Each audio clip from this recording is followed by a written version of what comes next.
So switch it.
They get somebody in charge in Amsterdam because they go Spagnola.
Hi, how are you? Good, how are you? All right. I'm Steven. I'll shake your hand, but you got your hands full. Pleasure Nice to meet you. Pleasure to So meet what are you doing? What brings you here? I'm with Randstad. So you are with a staffing agency? Uh-huh. Yeah. Wow, you have a lot of people here. We do, yeah. You want to see our office? A little bit bigger, but yeah. You work in Miami or in Fort Lauderdale? Fort Lauderdale.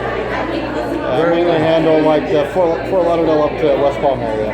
Do you have anybody that deals with blockchain? Yes and no. You know what blockchain is? Yeah. What do you think it is? Blockchain? I don't know what it is, but I know like there's a company, I'm trying to think of the name of the company that's out here, but they deal with blockchain. So I don't know exactly what it is, but I know I have some clients that do deal with it. So I know blockchain has to do with. What does it have to do with? I know it's the like Bitcoin. What? Like Bitcoin. Bitcoin uses blockchain, right? What? Bitcoin. Oh, Bitcoin. Yeah, Yes. they use blockchain. So. They use blockchain, right? Yeah, so I'm But familiar it's- with it. I know banks are using blockchain, and I know 8-bit is using blockchain. I know CareCloud is using blockchain. Yeah, but it's not the same. Well, no, I know. You understand what's the difference? Not exactly, because I don't know exactly what blockchain is. I just know You know companies what that it, use it. you know what is a ledger in accounting? Uh-huh. That's what blockchain is. Oh, is it? It's a ledger on the internet, public ledger. Instead of just putting it in the ledger in QuickBooks, you put it in the ledger on the internet. You On the cloud. understand? Yeah, I got you. And it is connected, it is made by blocks. So every transaction can be a separate block and they're chained to each other. That's all it is? Yes. Oh. I thought it'd be more complicated than that. It is more complicated, but I don't want to confuse you with too many details. That's enough. that makes a lot of How sense. familiar are you with accounting? Not You- much, no. You know what is a general ledger? Yeah. I mean, I've worked within QuickBooks and I've done like hand ledgers. So it's exactly like QuickBook, Yeah. except that it is on the internet and it is public and it is encrypted. So you don't have to worry about it being public because nobody knows that it is you. You understand? So instead, you heard the story about Stormy Daniels. Uh-huh. So if Trump was not so stupid, he would have paid her in Bitcoin on the blockchain and nobody would ever figure out what happened. You understand? I do, yeah. Because it is encrypted, and unless he gives them the code, and then if he gives you the decryption code, then you can read it like QuickBooks.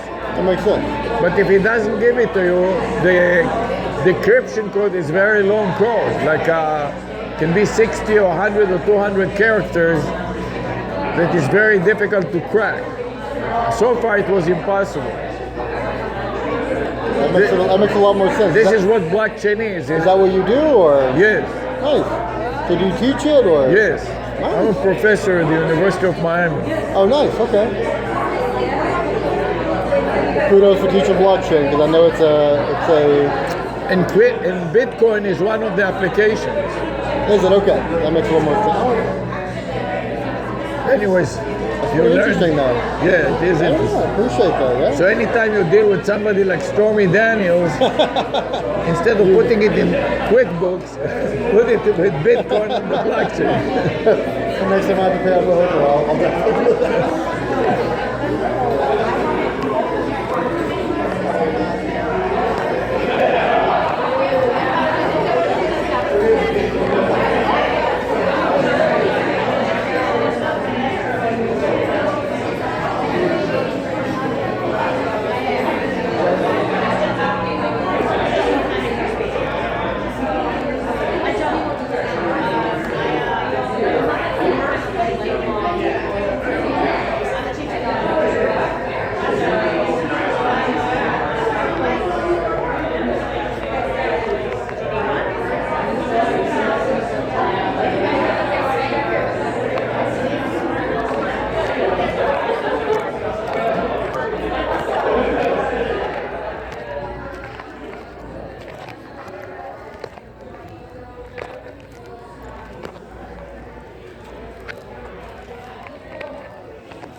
Hi, how are you?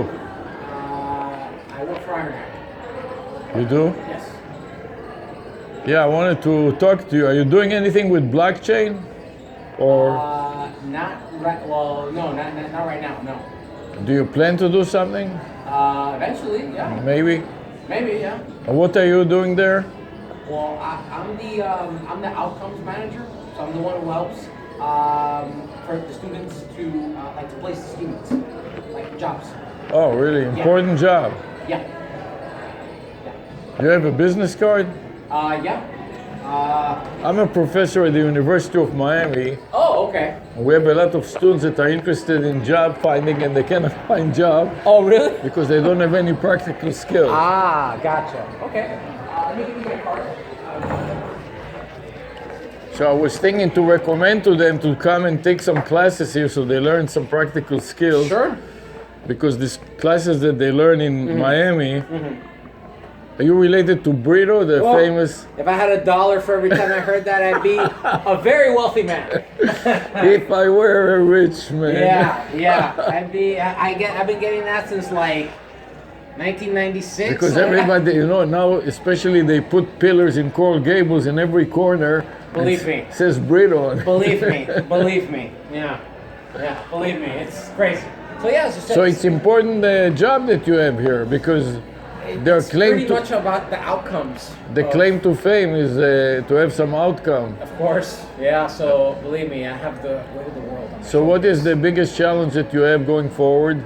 biggest challenge is trying to convince larger corporate companies that don't have time to foster junior talent to hire people like them. How successful have you been with the UM? With what, I'm sorry? University of Miami. Not that successful. I Did you try? Well, the thing is that with to place students there? Yeah. The thing with like UM is like I've never had much luck with like educational like like institutions like FIU or UM or whatever. Like I'm actually friends with Peter Fernandez. He's part of Refresh Miami. He's works in the engineering department. And Yeah, stuff. I know him. Peter, right? So he works for Refresh, and he's like, yeah, man. Like they don't, like I don't know if they do they don't really like hire developers. UM just doesn't. But you don't have to have developers. They can be working in IT. They have a huge IT department. Right, but there's a big difference between like software engineering and IT infrastructure. Like IT infrastructure, like I used to be like a systems engineer a long time ago, right? I used to work for companies like Norwegian Cruise Line and Vitas, which is like the largest hospice care provider in the U.S.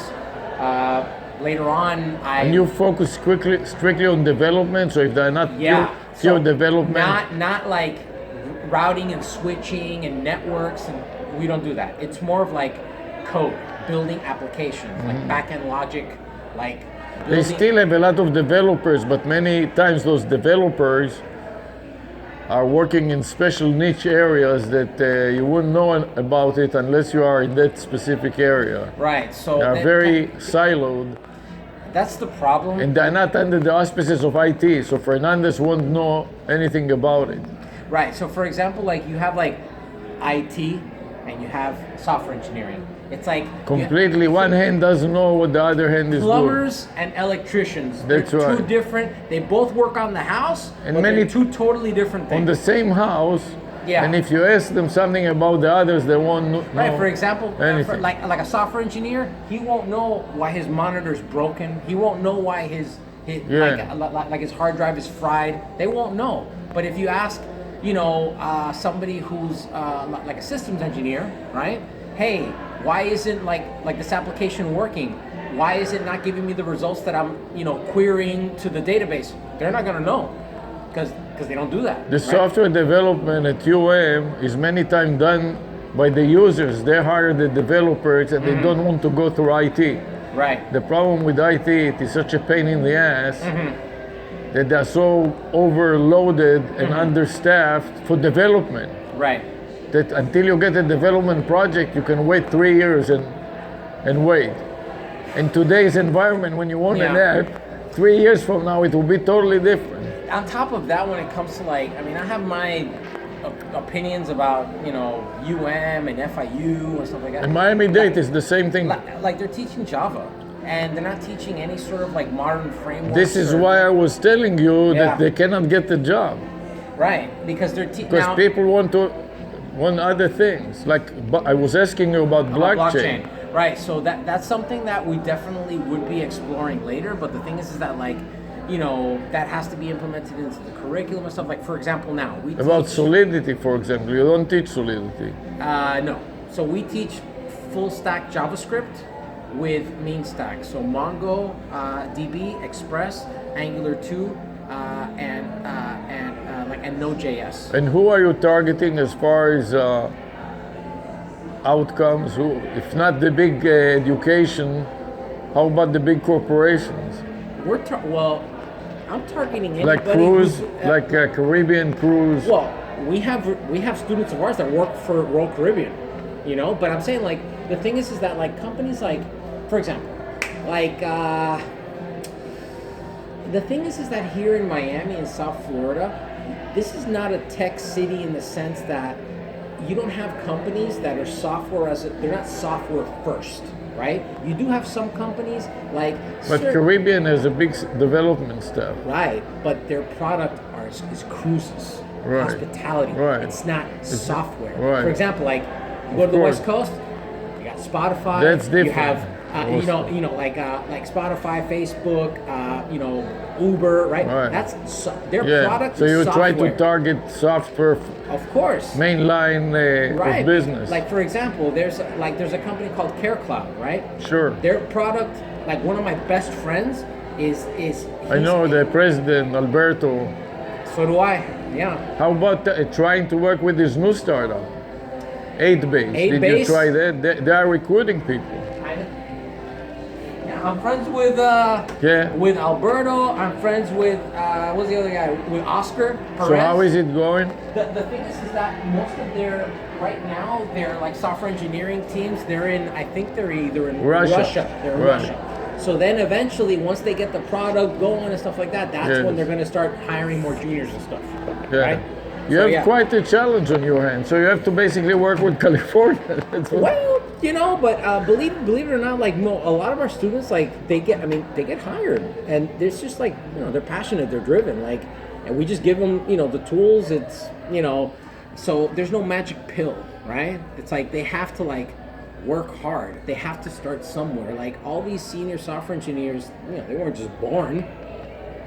It takes work. Yeah. Like We're interested in doing something about blockchain and Solidity. So okay, if you yeah. ever want to collaborate with us, Yeah, send me an email. If you don't have a card, send me an email. Just Yeah, let send me you know. an email. It's like, hey, Daniel, we or met. if you have at the- somebody here that is in, sometimes you can come as a guest speaker just to talk about your upcoming courses and stuff. I would like love that. I actually met Sarah. Sarah right now. Right, and I she just told me the spoke to same her. thing. Yeah. So I'm actually going to be following up. Sarah told me to follow up with her at the beginning of September. Yeah. Which I am. So That'll be a good start. Do you work with Sarah? Yes. Okay, perfect. So for sure, I'll And you be- know, there are a lot of projects in the medical school, for example, that have development staff on their own. Okay. And actually, they want to hide from the IT because as soon as Really? IT gets a hold of it, they're trying to take the money and the resources and suck it out of them. Gotcha. So they don't want to tell him anything. Most of them are also incompetent in development. They are in, networking and other areas. Right. A lot of them started in development 30 years ago, which doesn't apply to today's technology at all. Right. So it's an issue. Gotcha. So it will be good to invite people that have the development staff, like in the medical school on special projects, when you come, and so you can get to know them and Sure, absolutely. create a little pipeline. I would love to do that. I'm definitely going to be following up with her. Send me an email. I would be more than happy to come.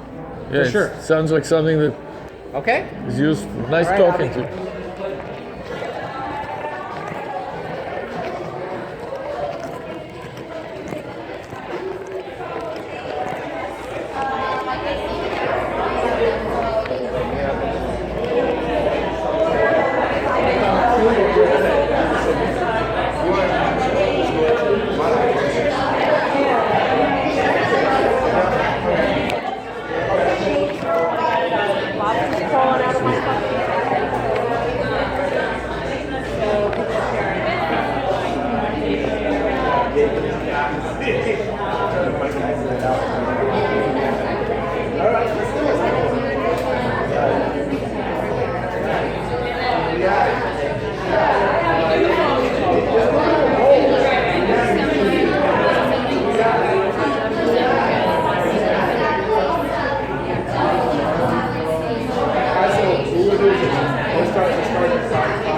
also? Yeah. What are you doing there? The what? What are you doing there? We're in the So how is it going? You like it so far? Yeah, we Yeah. like it to tell you the truth. We're doing right now a project, the first project, which is making a game, right? With stuff, JavaScript? yeah, with JavaScript, with whatever you learn, basically. And to tell you the truth, I like it because it kind of like, because you have to go like usually back to the lessons and stuff, and like, basically, if you didn't learn it, you kind of have to learn it right now to make the game, right? Yeah. So it really starts like enforces like everything there, and then you actually learn a lot making the game. So When are you going to graduate? September. September? Yeah, we're in the part-time. What? We're in the part-time. Part-time. Because there's two, part-time and full-time. And you guys have also a job? You work Yeah. also somewhere? Yeah. What are you doing? Stores. What? A store. So I'm in a beauty supply. yeah, What is he saying? I couldn't beauty hear. supply, like a store. What? A store about beauty. Oh, beauty. Yeah. And what are you doing? Oh, I used to work at 7-Eleven, but I quit.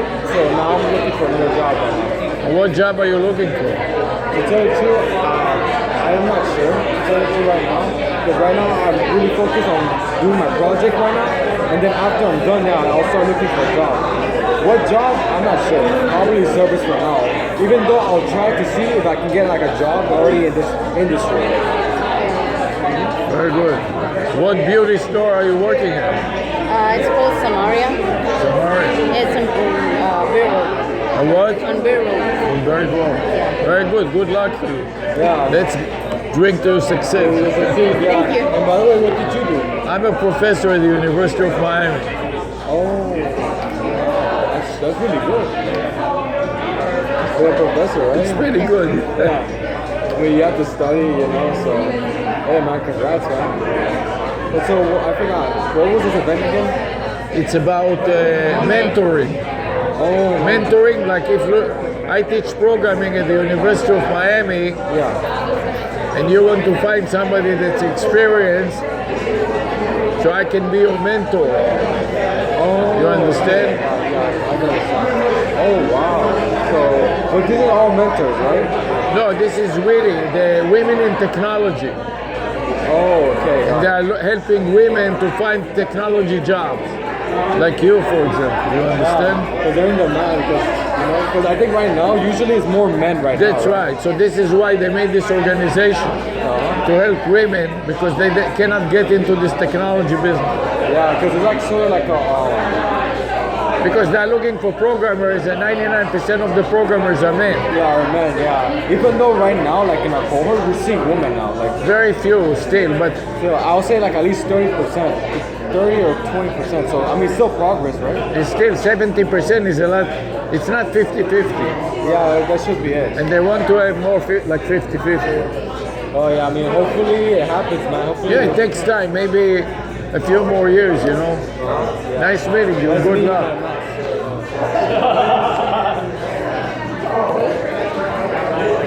So, if you don't mind me asking, how many minimum days? Because that's been our I did biggest thing. 3 weeks, and it wasn't enough. That's no I'm problem. telling I you, wanted, wholeheartedly, I it wanted to do wasn't 7. My mom goes, you gotta do minimum 10. And then my brother goes, no, if we're going, we're doing minimum 15. Like, enough. 15 isn't even pushing it. There's so much to see. Even if you just do a subsection, if you did Rome, Florence, Venice, you could do that in 2 weeks. But if you want to expand it to Milan and Pompeii and Salerno at minimum, like if you could dedicate a month there, you could get it all in. so this is my boss. If you want to give me a month off of work, you're easily gonna be able to do that. Are you also with this I'm also staff? with Randstad, yeah. Wow, there's a lot of people here. Oh yeah. What are you doing there? So I'm a recruiter as well. I'm a recruiter with it's my boss, Andre, and Will Steven are both my account managers. So I was just How many people do you have? There's 3 of you. we have about 6 of us. Him, 6 of us. him. And then the girl in the blue dress right there. So that's from outside. And she's also? No? You know what she's doing? No? Hey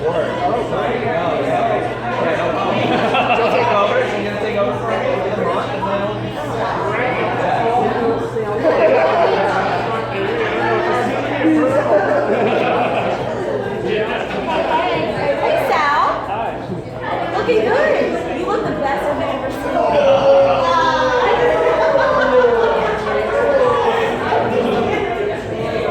You come here? Sometimes every once in a while.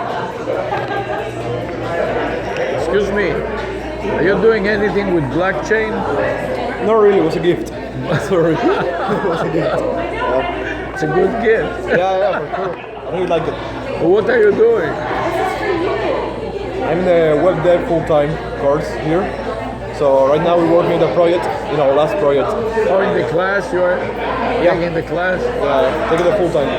We're almost done. So when do you graduate? In September? No, in 2 weeks. In 2 weeks? Yeah. And what do you want to do when you graduate? I want to learn. I would like to get a job in some company that I really can learn there. That's all what I want. That's all what I want. I want to learn. I'm young, and I think this is the time for doing it. So that's all what I want. What school did you have before this? Well, before this, I'm Cuban. So I've been here in the US for a year maybe. So in Cuba I was studying math at the university. Here, when I got here, I started studying coding, but algorithm and data structure and those kind of stuff. And here I'm learning all the frameworks and those stuff. Do you know anything about blockchain? Not really, I haven't worked with that. I'm looking for a programmer in blockchain. No, not really. I don't know. I would like to learn. I'll give you my card. Okay. Maybe later when you learn something, Okay. let me know. For sure. Thank you. You're welcome. Thank you. Thank you very much. And good luck. Okay.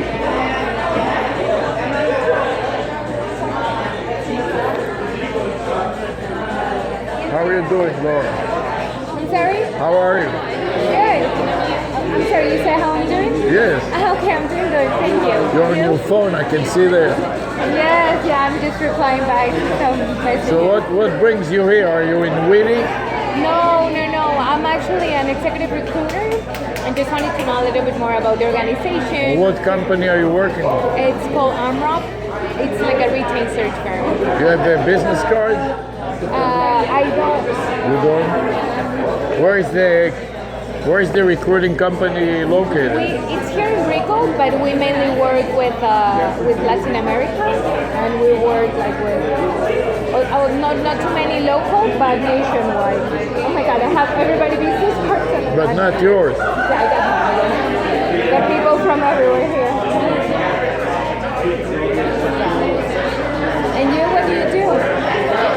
I'm a professor at the University of Miami. On the university? Yeah, Miami. Ah, okay, great. What class do you teach? I teach blockchain. You know what blockchain is? Yes, What do you think it is?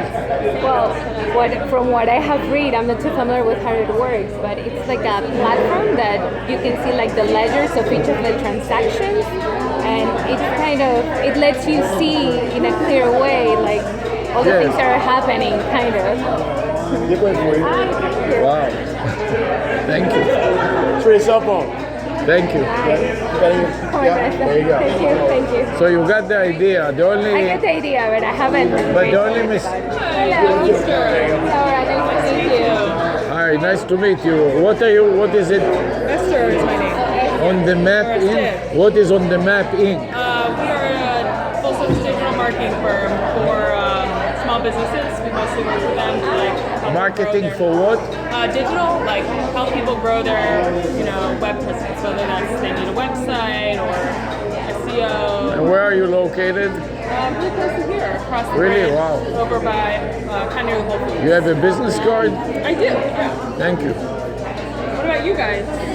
I'm at the University of Miami, and she is for a recruiting company. Oh, yeah, it's a recent. Emerald. Recruiting or? Yes, we can do some there, but yeah, it's good to have your Thank you. information. I would like to. Do you guys work with non-for-profits as well? Yeah. actually starting volunteer and doing non for profit, and it's like related to innovation for youth. Oh, So that's they do cool. like camps for youth, and they Yeah. do kind of like a Shark Tank where they present their startups idea. and they do like a competition. So Oh, it's that's really cool. yeah, but What, they need more nonprofit? presence. I got their information. So are you doing SEO? Yeah, I mean, I work with the clients, but our company does SEO. I don't do that, but I like manage clients who do it. This is nice They brochure. recently gave it to me, and I'm waiting on receiving the details online. Oh, okay. So as soon as I have all the details, Feel free to reach out and let me know. I mean, yeah, because they're starting. nonprofit discount or something. So. Yeah, they're doing really well, but they. Can I keep this? Or? That's the only one that I have. No, that's fine. That's Let fine. me share. Do you have? Can I have your cell phone number? And I Sure, can forward yeah. to you. Whenever you're ready. Okay. 757. 757. Yep. 810. 810 0976. 09 76. 76. Yeah. Okay. And your last name. You know, I wonder. We reverse engineer the Google algorithm. Oh, you do? So we know how to be number one in Google worldwide within a few minutes. How do you do And that? Well, we've been working on it. No, it's not. We've just been doing it for the past 15 years, so Right. You said you're with who? Sorry, the University of, or Miami. University of Miami. You did say. Okay. Right. Cool. And what do you do with them? That's what I'm doing. So you're doing with them. Okay. Okay, but like, what department is that? Like their tech department? Business. Business. Business technology. Oh, okay. I gave you a card, didn't I? You did? I thought so. No, I don't think so. I No? just gave mine. No, I don't have it. I gave you a card, No. no? Thank you. That's great. I'll take one. Yeah, I'll take one for sure. Thank you. Yeah. So what I'd like to find out, hi, how are you doing, Amy? Hello, good. I haven't seen you since you came to I UN. know, Adventure Hive, right? Venture High, right, wow. How time flies, huh? I know. What am I what am I winning here? Find out. You will find out. You know what? You can give it to Sarah if you don't like it. So I wanted to find Did I out give you a ticket? what we are doing is research about how much more money would you make if you became number one all of a sudden worldwide. Oh, that's So we will take companies and for free, we'll place them on top of the Google search for a relevant keyword. Yeah. And we'll send all the business to you and we'll calculate the gain to your ROI as a result of being number one all of a sudden. I mean, we get people up there and then we send them reports monthly. And Yeah, sell but you- them you- similarly, but not. You don't maybe get, not that specific. we do it only organically, Yeah, we do it organically. yeah? Yeah. So do you have anybody that you place number one that I can see now on Google? Sure. Yeah. Like what? There's a attorney in Pennsylvania. Actually, I think he's on number one. I think he is. Yeah. I mean, he worked his way up there, so it wasn't like reverse engineering anything. But yeah. What is the keyword I that, think it's felony lawyer. I think he's up there for felony lawyer, Malvern, Pennsylvania. Malvern is not a generic dictionary, it's his name, Malvern? Oh, well, you have to Google it. Like if you were there in Malvern. Oh, It's not Malvern is a nationwide, place? It's just location. Oh, it's a locational. location. Yeah. Oh, okay. Yeah, so So you have to be there, but since we're not there, you can type it in and it'll come up for that if you type in. yeah, we do it for The nation- worldwide. nationwide, yeah. We focus in more on worldwide That makes more companies. sense, yeah, to see But that. I don't think that you focus on worldwide. We You do local, yeah, we do mostly local. I mean, yeah, we can so it's do- not so relevant for you. Probably not, yeah. We do Maybe some nationwide, like for our own company, we've been trying to get our own company up there for... But not international. I don't know, it's a good question if it's up there internationally, I'm not sure, but we If do the have client an office has in Mexico City and we Or work you have with other international location. And clients, where is yeah. the headquarters? In Miami? Yeah, Miami. We're like right near the Whole Foods, so... So maybe it may So be yeah, you relevant. can contact me, I don't know, you never know.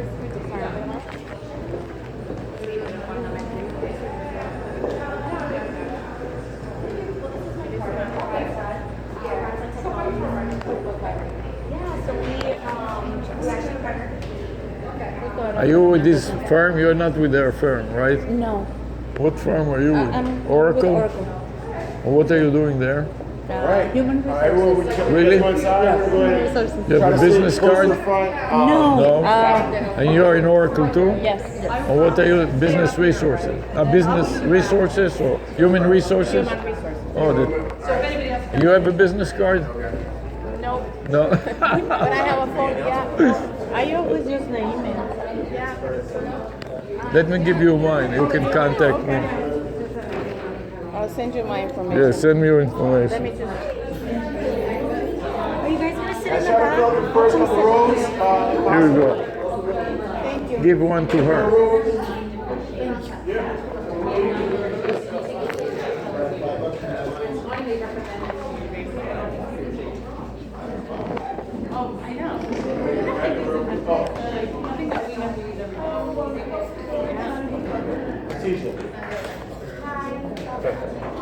Alright, so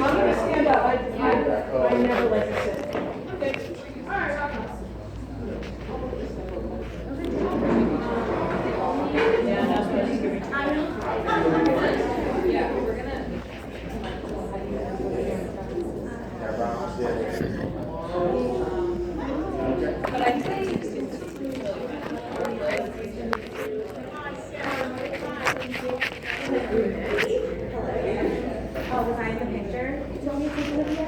Oh, yeah, for sure. Yay. All right, should we get some Snapchat filters?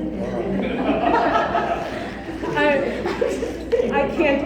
You get my computer, we can do the Snapchat filter. All right, ladies, 1, 2, 3. Beautiful. Damn it, Andre. I'm taking a couple of these. To the flash. Of course you are. 1, 2, 3. Alright. Angle. There we go. Nice side logo. Okay. Beautiful. Thank you. Oh, yeah.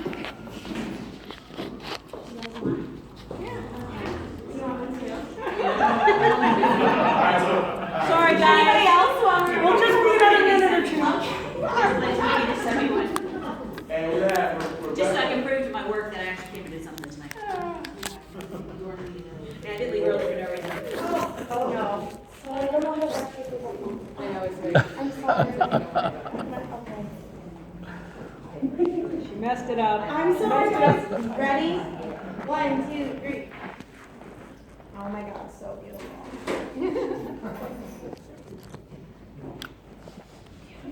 So we're done now, right? Okay. Thanks, it was a lot of fun, guys. I appreciate it.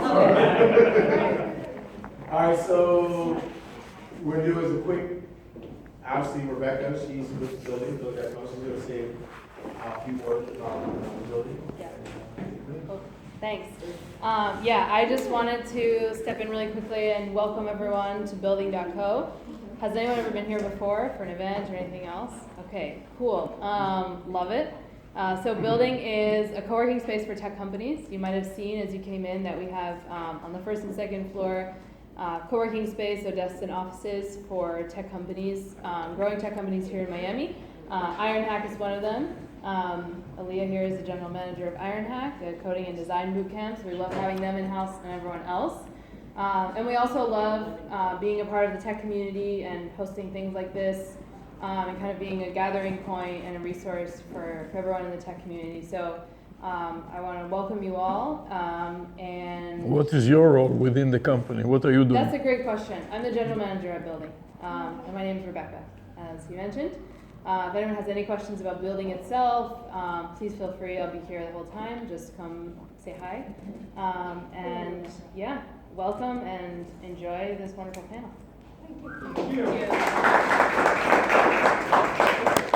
Hey guys. Ladies' room. What's that? I have to commend you on the ladies' room. It's beautiful. Thank you. I didn't have anything to do with this design. I can't take credit, but I'm glad you like it. All right, hi guys, my name is Tisha. I'm with Randstad Technologies. I would like to welcome you here. I've spoken to most of you here. I'm pretty sure you know what I do. We're down here in South Florida, second largest IT solutions and staffing. And we're very honored to be partnered with Witty, with all of these great speakers today, to bring up mentoring. It's a huge thing within IT and just staffing in general, making sure that we have people there, especially women, and making sure that the mentors are there to lead us in the right direction and kind of break through those glass ceilings that are in place. We don't like them to be, so we're here to talk about it and see how we can shatter those glass ceilings. I'm going to be in the back if you guys have any projects, anything outsourcing, staffing, things like that you need to talk to me about. So thank you, enjoy. This is Amy, our lovely moderator, and she's going to be taking us through the evening. Thank you. For those of you I've already met, thank you so much. You guys have been super welcoming. I appreciate it. Coming 2 counties down, it's quite a trek. To the rest of you, welcome. I thank you guys for coming and spending some time with us. We look forward to, chatting with you on this unbelievable topic. A topic that has really taken off over the past 10, 15 years. When me and my peers here started our careers, it was a non-existent topic. It was something that nobody spoke about, and now it's a revolution. It's amazing. It's something that people are taking a hold of. It's something that people are embracing. It's companies that are encouraging. It's awe-inspiring, and I welcome you all tonight. What are you doing? I am the Director of Technology and Project Management. For Building Co? No, not for Randstad. For a marketing company called Site Impact in Coconut Creek. Mm-hmm. Woo! My fan club. So let's start off by going down the line and let's introduce ourselves. Again, I'm Amy Gigliotti. I'm Director of Project Management and Technology for Site Impact in Coconut Creek. Really? I gave you a song to understand my name, brother. My name is Anna Roldan. I'm the AVP and CISO, which is Chief Information Security Officer for Miami-Dade College. I'm responsible for security, not the physical security, but the cyber and information systems for all 8 colleges that are Miami-Dade College. So my staff is responsible for trying to keep the hackers out. So I have had many sleepless nights. I wish you well. Thank you, Professor. I'm Sarah Rushanek, and I'm a professor at the University of Miami. If any of you have heard of it. I'm a professor in the business school in business technology, and I'm also a professor in the School of Medicine in translational research. And what's translational research, you ask? Translational research is basically bringing what's on the table in science to basically business. So I'm working with MDs or master's degree students, and I'm also working in teaching them health informatics. I'm doing it within the business school, looking at technology in terms of business opportunities, business technology. I'm now also teaching blockchain, cryptocurrency. There's a lot of ways. And what we're trying to do is reach out to the community. So not only within the physical classroom, but we're also in real time reaching out on the World Wide Web, bringing students in physically there. So we're doing a number of experiments bringing that out. And if any of you would like to talk to me afterwards about joining us, let me know. Thank you. And thank you for inviting us. We were really pleased to have such a great panel. Thank you. I'm Aliyah Punawala. I'm the GM of IronHack, the big scientist over there. We're an international coding and design bootcamp. We started in Madrid. We're now in 8 cities all over the globe. I run the Miami location. It's our only U.S. location. We're ranked number 3 in the world. So if you want to learn coding or design, we're the people to come to. And you're sitting in our classroom, so you're already in your first place. I'm Denise Hatzidakis. I'm the Chief Technology Officer at Chen Medical. We're a primary care practice based out here out of South Florida, and we focus on seniors, generally 65 and older, low-income, complex conditions, and we do 100% value-based at-risk care. my job is to make sure all the technology behind that works so the physicians can do their job. Outstanding. Thank you so much, ladies, and I appreciate your time taken out for tonight and for making sure that everybody here is educated. Let's start off with the first question. Tell us about an impactful mentee experience and what it meant to your career. And we spent a lot of time talking over the past hour or two, Anna, Denise. I specifically want to talk to you, Denise, because you had talked about specific mentor-mentee relationships that, you know, went both ways. And what was the differentiator, and what did you see as the learning experience between those? Sure. So what I was commenting was that I've had successful both being the mentee and being the mentor, and unsuccessful both being the mentee and the mentor. And I think the important part about bringing it to success that I've learned is your role in the equation, right? The role as a mentee is as important as the role of a mentor, right? And it's important that you resonate with the person you're working with, and not just do you have the technical expertise I need, or do you have, but almost at a personal level, that's where you kind of really get you. Because it's not just about that's the technical thing you're trying to learn, or a new type of leadership, or whatever, because your mentor has to help you bring that and make it yours, right? So if they're not able to bring it to you and help you make it yours, then there's a challenge. An example I'll give is, so my education, my training is in physics and computer science, and I have a master's in electrical engineering. So I grew up with a lot of guys, right? Very used to being able to do. So when I first started working in some of my technology roles, I had a mentor who basically was trying to help me work and think like the guys, which wasn't bad, but it didn't help me learn. It was helping me be somebody that I really wasn't. And I realized it became very hard because it just wasn't who I was, right? I'm a girl, I choose not to be a guy, and it is what it is. On the flip side of that, I have an executive coach right now who's phenomenal.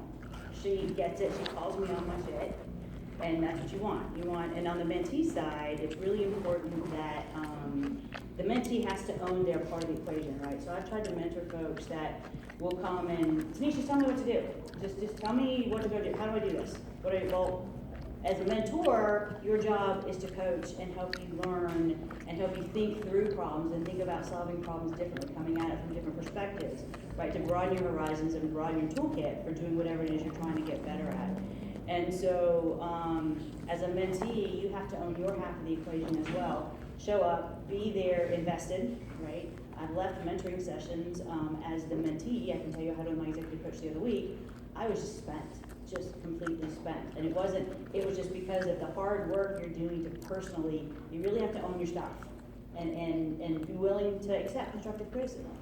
So I think you have to it's really important to have synergy with the person, and also for them to respect them for what they do every day, right? I have a friend of mine who was going through a bad situation, wanted to hook up with a person that she really respected. My friend was going through this challenge of trying to juggle being a mom, a wife, a lady, a person, etc. Really admired this person, only to find out 6 months into the relationship, this person gave up her children for her career. Right? So she's like, wow, how can you help me with that if you don't understand where I've been? So I think those things are really, really important. I think that's what we were talking about, right? Absolutely. I'm trying to remember. That was the short version. But no, seriously, to echo on what she's saying, it's unbelievable. You know, you're looking at the roles and the responsibilities, and you really do need to own your stuff. You know, it's not about man versus women. 20 years ago, yes, it was, but now not so much. You know, we broke through the barrier. It's not about the blame game. It's about making sure that you're on top of your stuff, that you're on top of your tasks, that you're reaching towards your goals, and that you reach out to these people who are going to further your thinking and your thought processes, and really take a hold of what you need to do as a person and self-searching to get it done. You know, it's great. You know, where we are right now and where we're leading to be is unbelievable. And Anna, you and I spoke about it about an hour ago, and you were talking about you know, how you went from being in the medical profession to teaching cybersecurity, and it's similar, but it's different, but it's, you were able I didn't want to curse, I'm sorry. No, I was trying to be professional about it, not curse, and you know, it's all right, fine. How about that?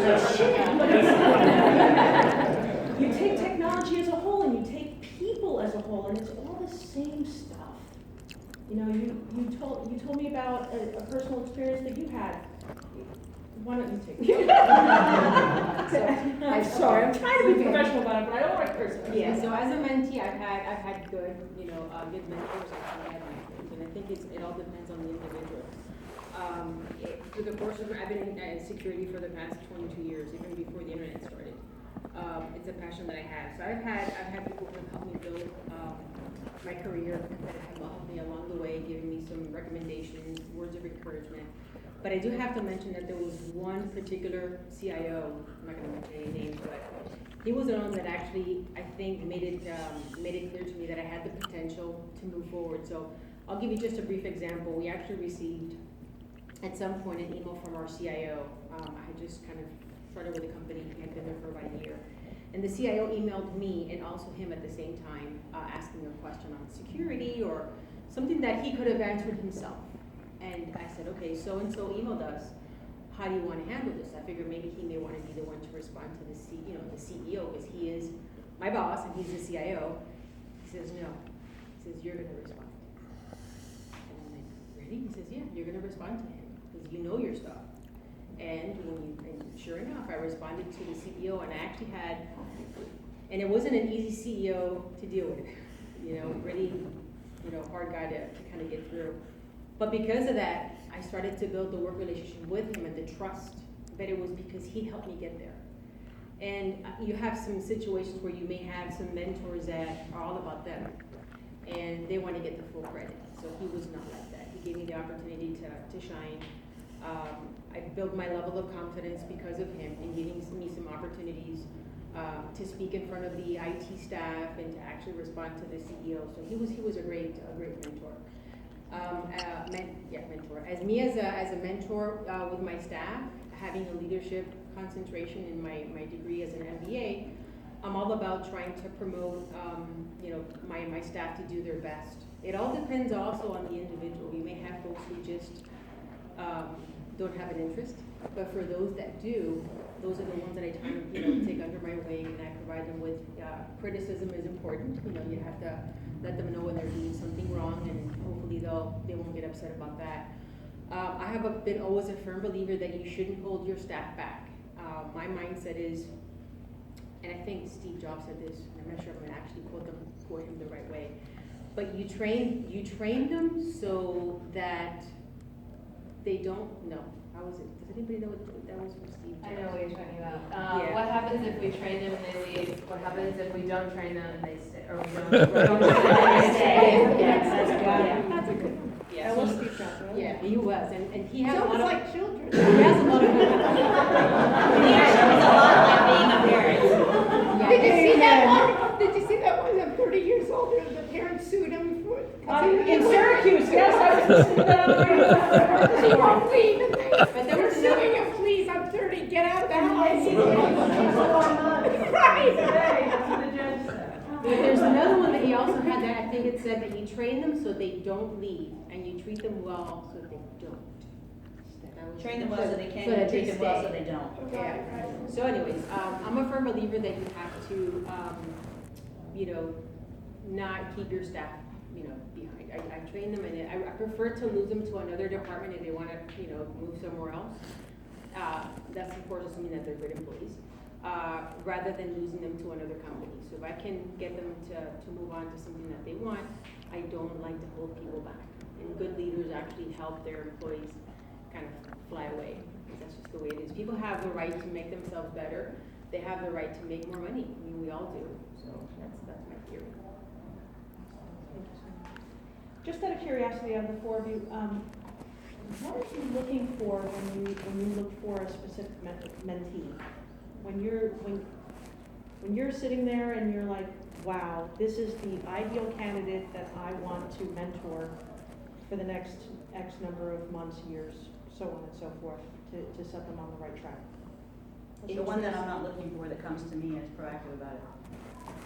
I mean, they seek you out. They seek you out and say, you know, hey, I want to learn. I want to, you know, self-driven, self-motivating, willing to invest themselves, their time.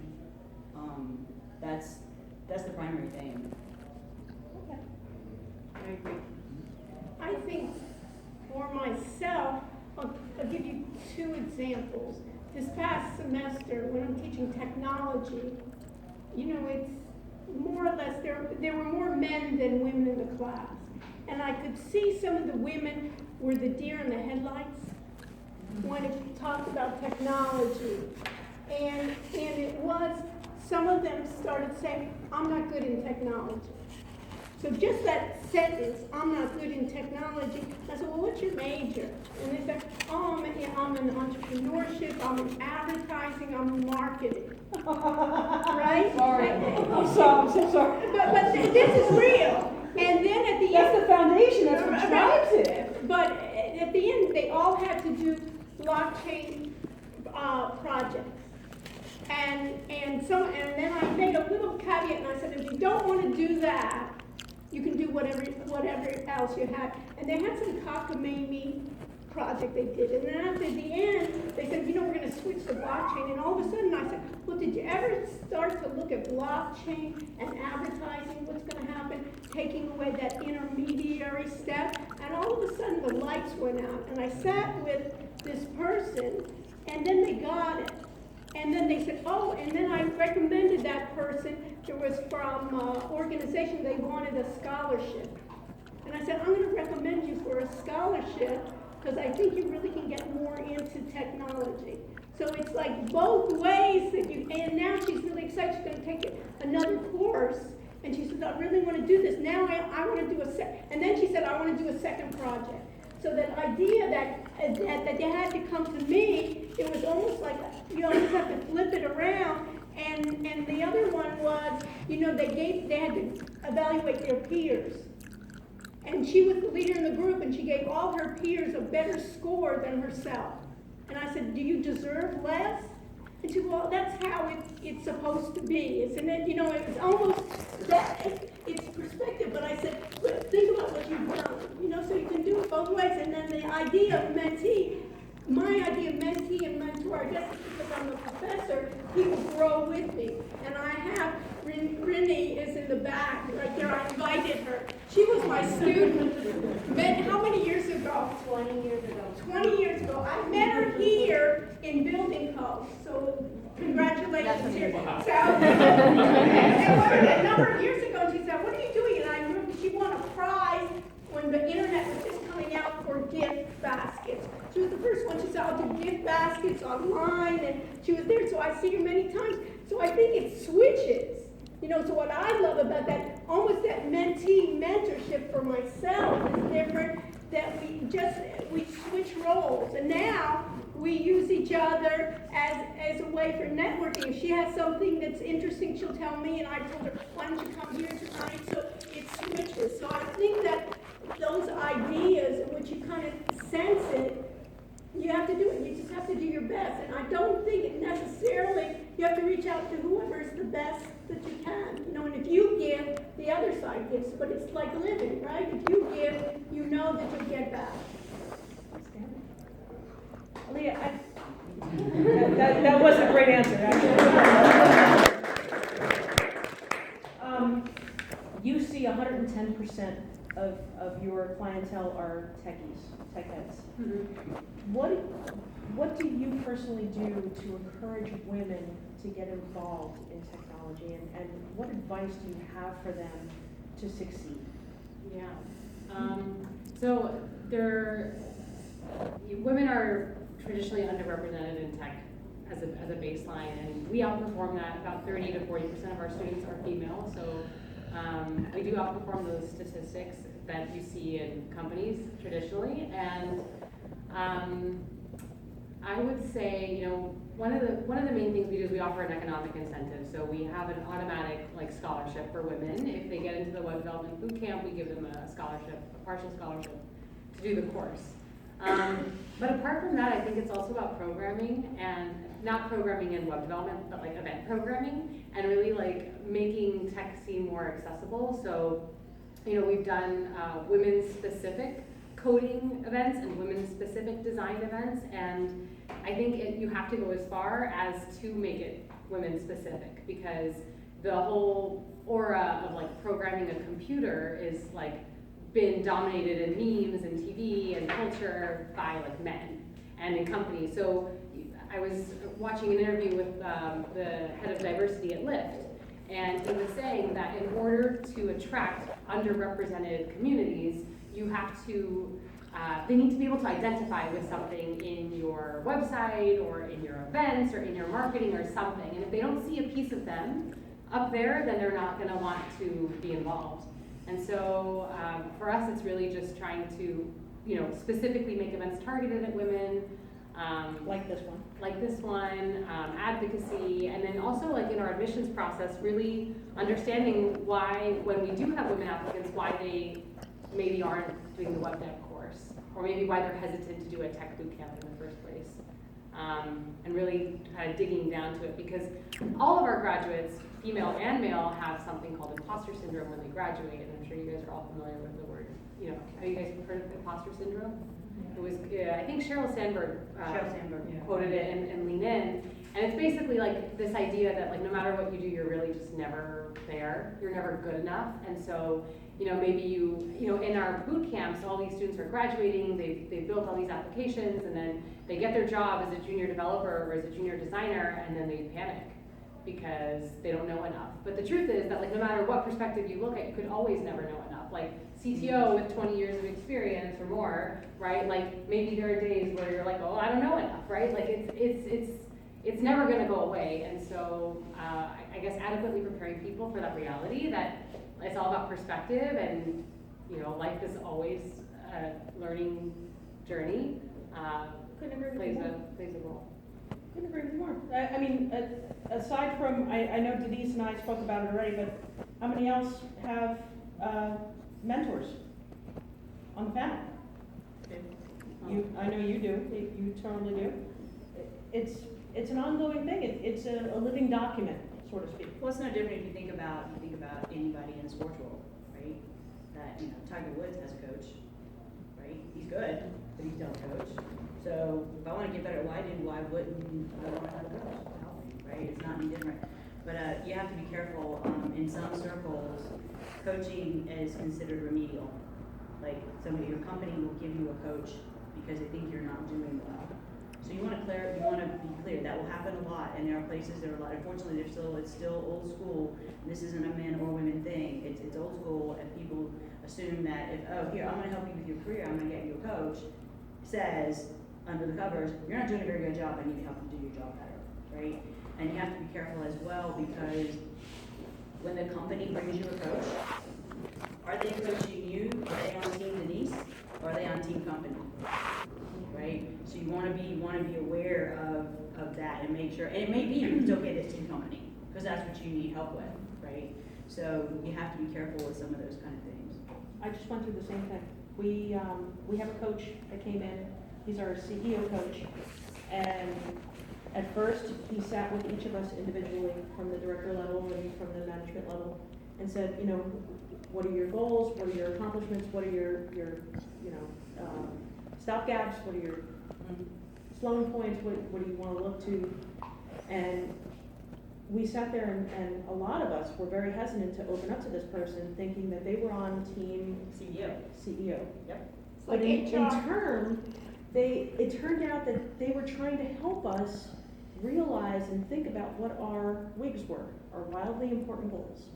And we ended up building out this WIG board that we had no idea that we were doing just by talking to this one guy and breaking through those, self-barriers of protecting ourselves, when in essence, we really didn't need to. That the company was there to protect us and to help us, but But that's not always the case. You That's should be not aware, you have always to the be aware of case. that. No, absolutely, I agree with you. And I've been on the other side of that as well, where, you know, I didn't realize I was having a conversation that turned out very wrong. Okay, sorry, here I am getting off topic. Do you find that the mentor or advocate gets as much out of the relationship as the mentee?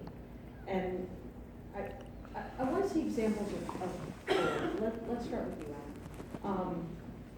You've seen from a professor role and from a healthcare role, where do you see everything falling? And from a mentor and a mentee, and how the dynamic goes? You mean in my past experience or moving forward? No, in your past experience.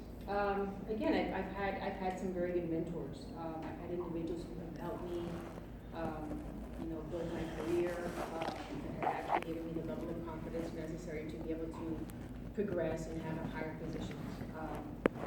I think it's also based on a person's drive, desire to better themselves.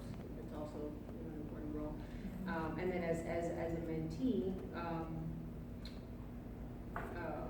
me being the mentor, is identifying individuals that have that potential. I have a situation now where I have one employee who I know that has the initiative to do more than what she's doing, and I'm having a hard time getting her to, I guess, to move forward and accept the fact that she can do more. I know that she has the potential.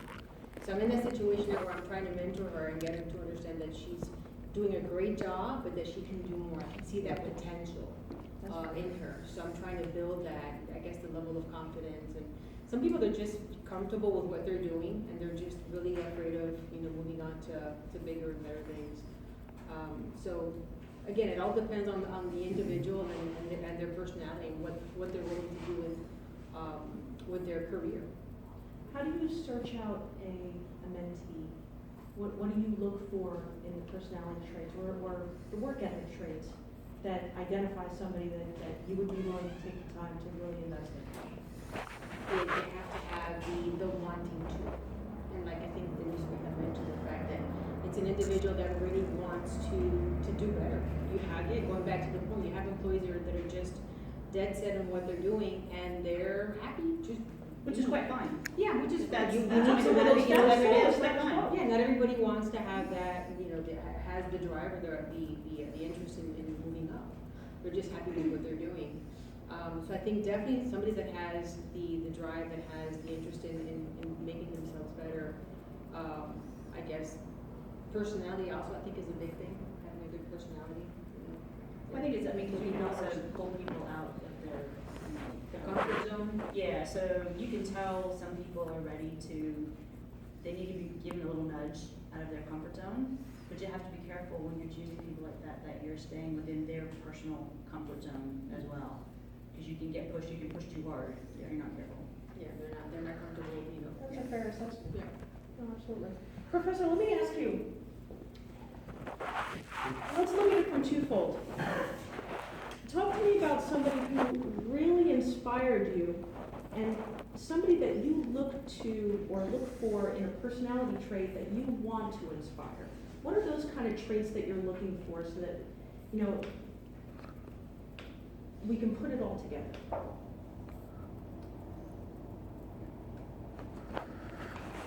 It's hard to say because I think one is to be open. That sometimes I think we look at people and say they're this type or that type, and I think if you open yourself and try to find the best someone can be, rather than looking for that characteristic, and I think each person can give you their best in a different way. You understand? If you see the drive and the desire. And sometimes that drive is because they're not interested in that subject. And it's the wrong job for them, but if they were put in another situation, they have that drive. So the subject matter or the position they're in, or maybe they really work well by themselves in a project, and some are team leaders. So I think we have to look at it as more of being open and trying to find the best. And I'll give you continue in the tech world where I have, many times you have like the spectrum of autism, right? So you have Asperger people, and so it's the idea, I don't want to deal with them, but I don't know, maybe I'm an Asperger magnet, and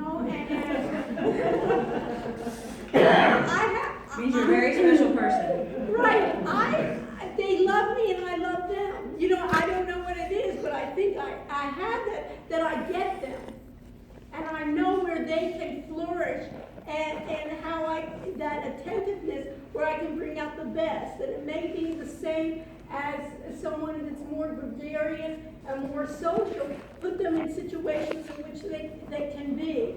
So I see it not in that closed box of they need to be a certain type. So I think that's where I'm finding in my old age kind of that way of trying to be open to people. Like that's not where I was going with the old age. I promise.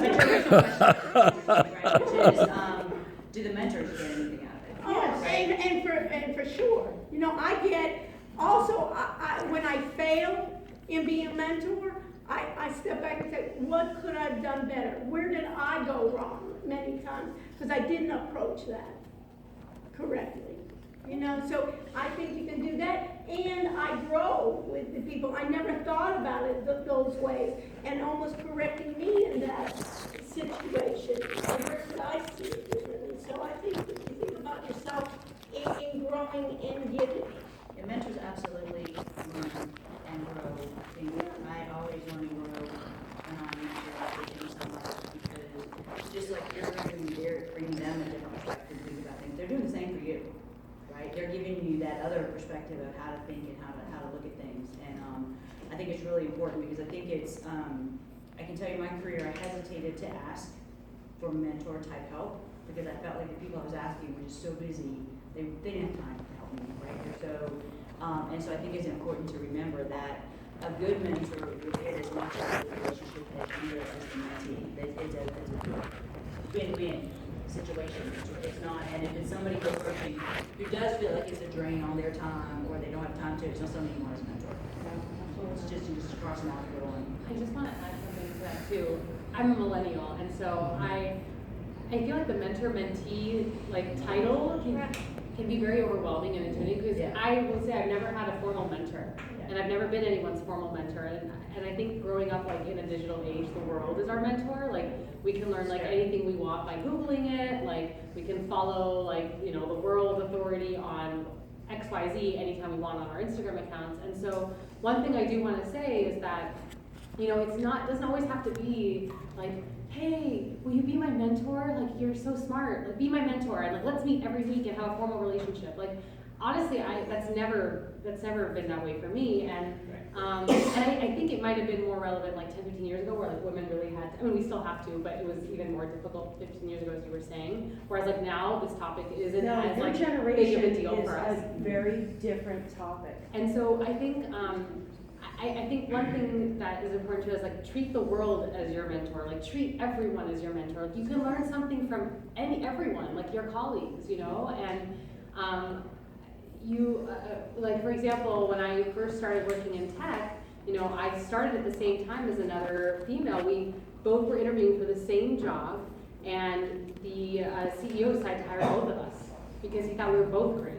And she was a couple years older than I was, and I learned so much from her because she had just done this before, and she never officially mentored me, but I would see that she would handle situations way better than I was handling them. So then I'd be after work, hey, how do I do this, or how do I ask that? And I don't think she would ever call me her mentor, because we were colleagues. And last year we hired someone at our company, and she was brilliant. She's a Wharton grad, and really hungry and smart to learn as much as possible. And we were colleagues, but when I was promoted to be her boss, one of the things that was so great about working with her was, even though we were colleagues and really friends, she was so hungry. She had like the mind of wanting to always learn. She was always curious. She was always asking me questions. And that was really beneficial to me because I had just become a manager and I began to realize like, oh, well, I know things. Like, oh, that's great that I know things. And she would give me feedback on things and she would ask me questions as to why are you doing it this way? Like, why did you do it that way? I think you should do it this way. And so it became a really amazing relationship because she would take my ideas and then make them better. And then come back to me and be like, hey, like I saw how you did this, but look, I added this new step and I think it's even better. And I'm like, wow. So I think at the end of the day, like, yes, you can have formal mentor-mentees, but we also have all these people around us, like look around you, right? If you have a chance to like, talk to people, like make relationships, and when you make relationships with people and get to know them, then you can start asking them for like help in areas of their own expertise. It doesn't have to be that formal. Because you became a mentor and didn't even know it. Well, that's the thing. I think probably my best mentor in my career never knew he was my mentor. Honest, mine too. He didn't know it because there's somebody else like, you know, I like the way he handles that, and I like the way he did that, and I like the, and you know, not in a stalking crazy kind of way. But you start paying attention to how they do things and how they handle things, and the opposite, right? I had another mentor who didn't know it, and it's because I didn't want to be like him, right? So I think that those are, it's a valid point. I mean, that it doesn't have to be an official, declared relationship. Oh, no, absolutely not.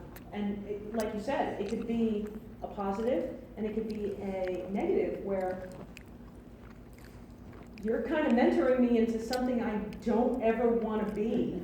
You know, a personality and a manager. They're both important, right? I agree. But when I looked at him and I said, if I'm ever a manager, which I just thought I was going to be a coding geek my entire career, so I thought I'm going to be a manager. Anyway, and now look,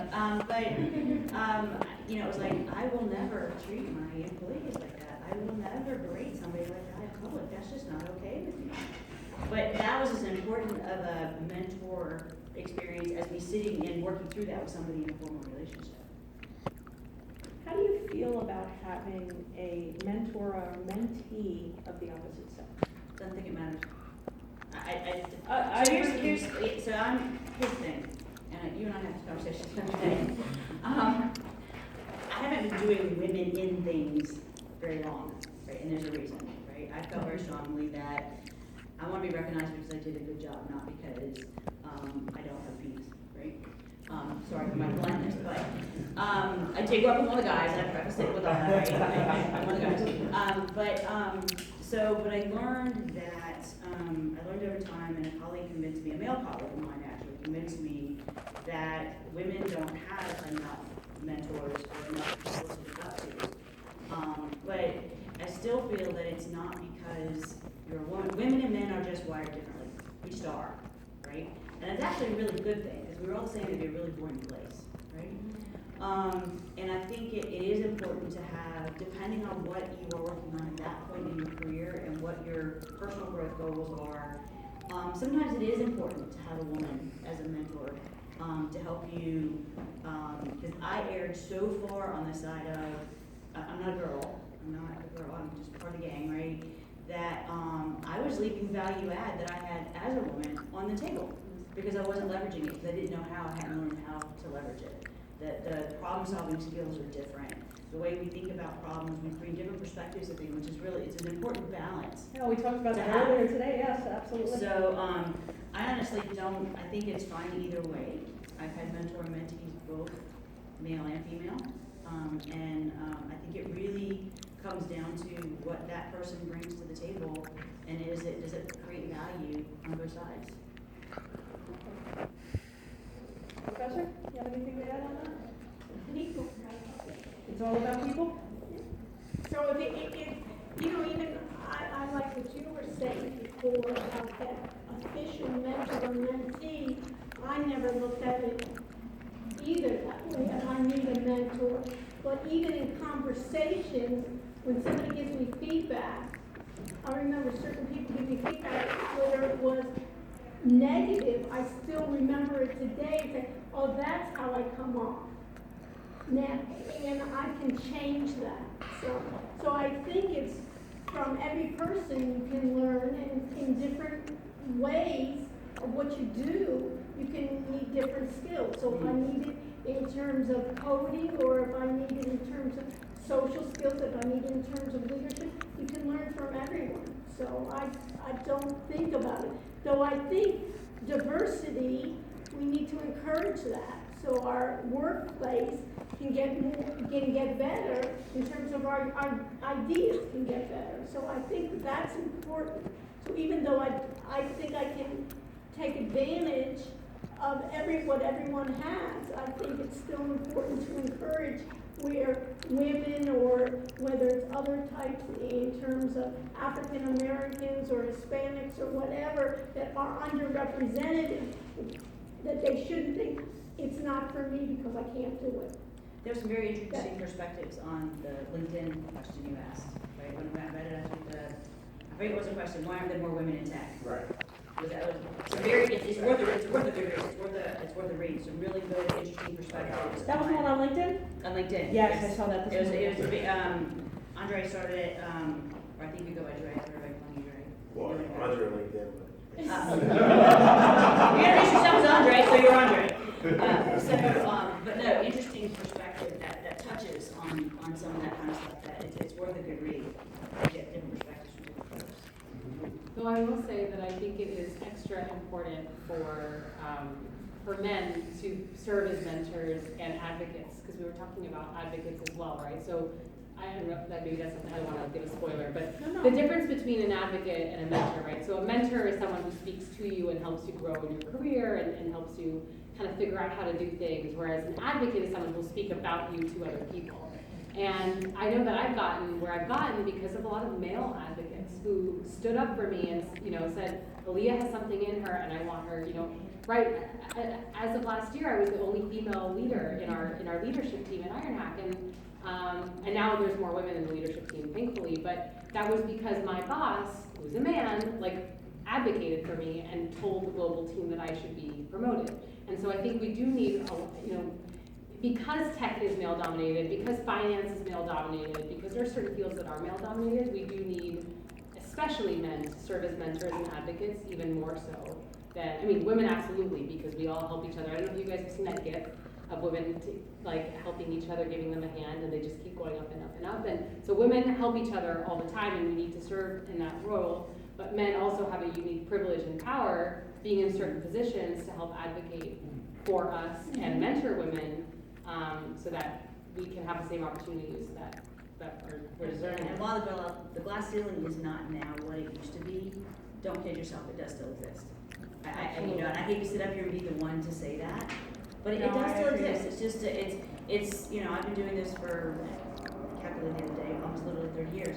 And it's very different than it was 30 years ago, but it is still, the boardroom is still a man's room. And that's okay. I mean, it is what it is, right? It doesn't mean it's something that we all have to storm in there, you know, burning broads, boardroom's kind of, right? But it's, but it is still, so I think it is important to have men as mentors for certain things, and women, because as women we approach, we were talking about this beforehand, right? We're just wired differently. We bring our whole selves to work. Yes. We bring absolutely our whole selves to work. And no offense, but men don't do that. Men are very good at putting on the uniform and going to work and taking it off when work is over and it's done. We as women bring our whole selves to work. So there's unique things that we have to deal with and learn how to balance, because we just do that by the nature of the way we're wired.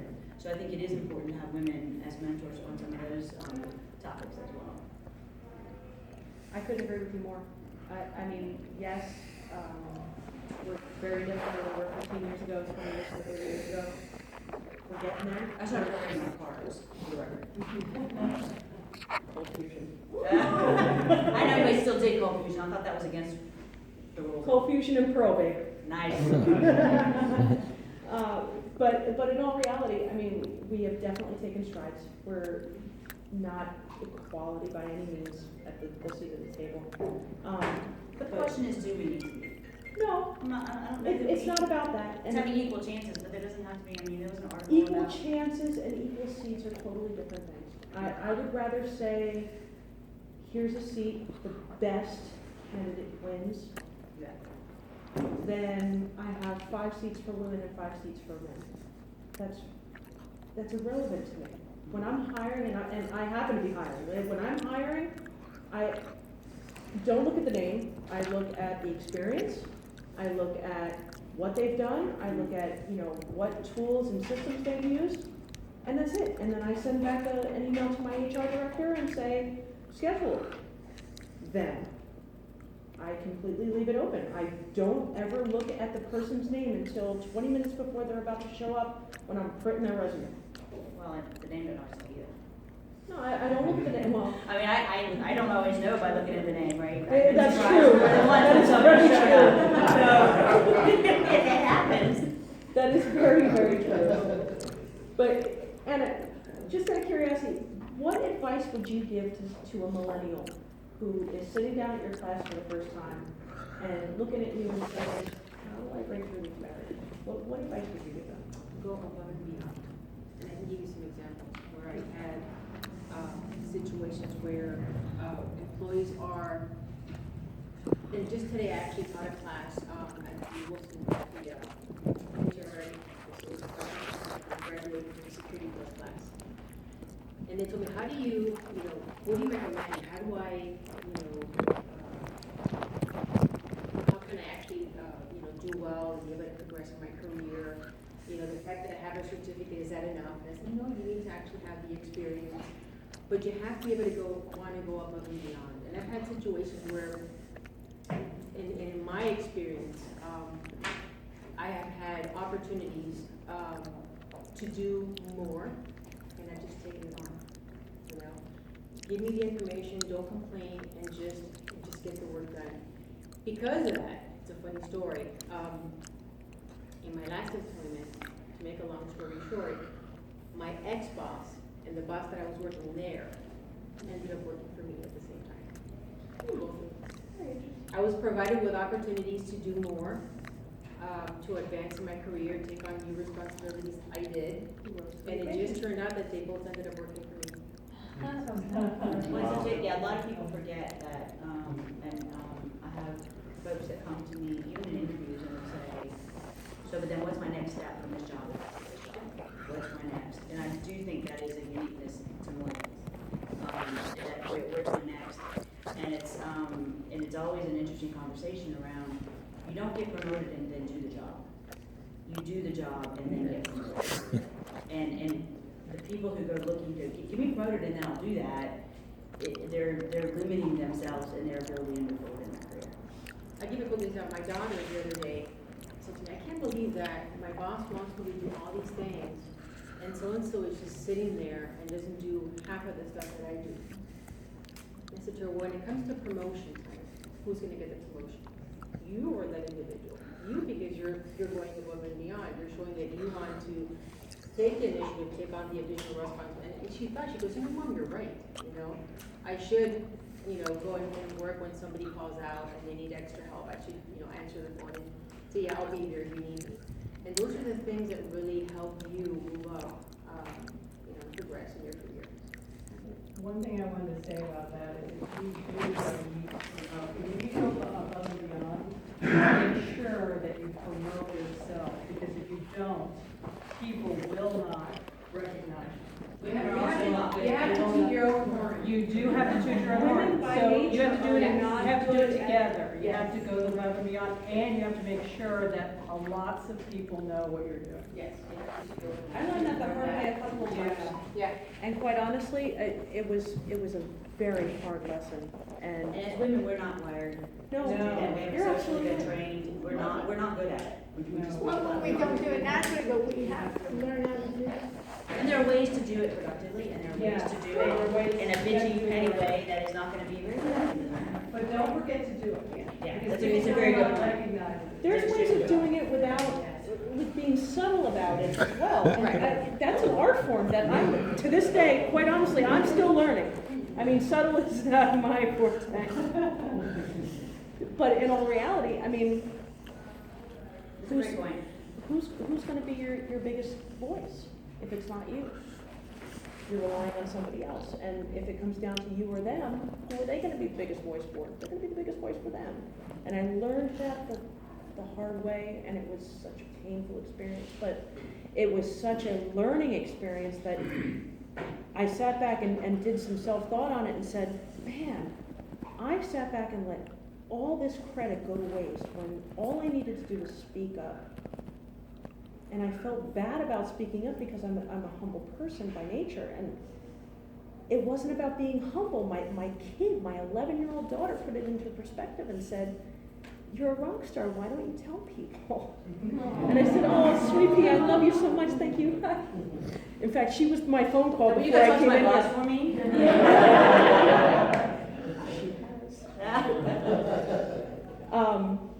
But in all reality, I mean, I looked at it and I said, you know what, you're absolutely right. And she taught me something about, it's not about being shy or humble, it's about knowing your self-worth and being able to advocate for yourself. And when you can advocate for yourself, you can advocate for the people that work for you. And that's equally as good and as enriching and soul-searching. You know, I recently got somebody promoted that worked for me, and you know, I felt so good. I went home and I'm high-fiving everybody in my unit, and just, hey, you know, downstairs, and they're all having a party, and I had no idea who anybody was, but I didn't care. I was high-fiving everybody, and they're like, "Who the hell are you?" And I said, "Oh, you know, up on the third floor."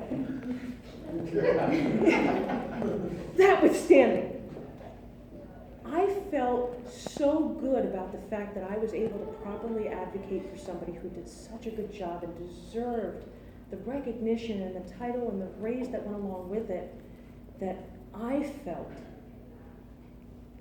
whole. I felt like I did my job as a manager. I felt good. It had nothing to do with me. She did all the work. She deserved all the credit, but I felt good because I was able to step in front of management and say, this girl deserves this, and this is why. And I had all the supporting documentation in front of me. And, you know, sometimes that's it. Just being able to have the voice and be the voice. Don't be afraid to be the voice. You know, it doesn't hurt. What's the worst that can happen? Somebody says, go away, schedule something for later next week. Okay, no problem. Then at least you know where you stand, right? I think you also, on the flip side, need to be learning to learn. That in this environment, the technology goes so fast, I don't care what field you are, you have to be open to always learning. And I think that you have to come with your game. You have to come and be able to get new skills all the time. And that's the issue, that you can get stuck with not moving with the time. And I think now when we look at it, we're all our own brand as well. But I don't think, even if you work for a company, you're on your own, everybody now has to be their own brand and promote it. But with your own brand, you have to have the skills. And you have to be having those new skills all the time. And I think that it doesn't matter what gender you are or what diversity, that has to be the name of the game. Where do I, and another thing is you have to get in touch with yourself, and it's not easy, on what do I love to do? Because and that's where I'm talking about with that, where you need to get that person with the drive. You have to find within yourself, what do I truly love? That when I wake up in the morning, that it's not just a job, but getting to that point and combining those two, I think is the key. So when I took over when I took over my current team, I had them all do an exercise. Draw a grid, like gives energy, takes energy, urgent and non-urgent, right? And you take that grid and you take the 10 top things you do in your job every day, and you put them in those boxes. And if the urgent gives you energy box doesn't have the bulk of them, you're not in your sweet spot, right? You need to figure out you need to think about what your sweet spot is. So then you take that paper again and say, if I could do this every day, and you can craft and help move yourself into, and that's a way of almost mentoring yourself, right? By taking the time to physically sit down and do it, right? It's one thing to say, okay, I'm gonna go think about what I wanna be when I grow up. But to take yourself through physical, when you're forced to sit down with a pen and a paper and write, can be very enlightening as well. Don't worry, Denise, I'm still worried about what I'm gonna be when I grow up. I'm just not gonna grow up. Yeah. I just wanted to share something. You were talking about skills and we were just listening. I did a really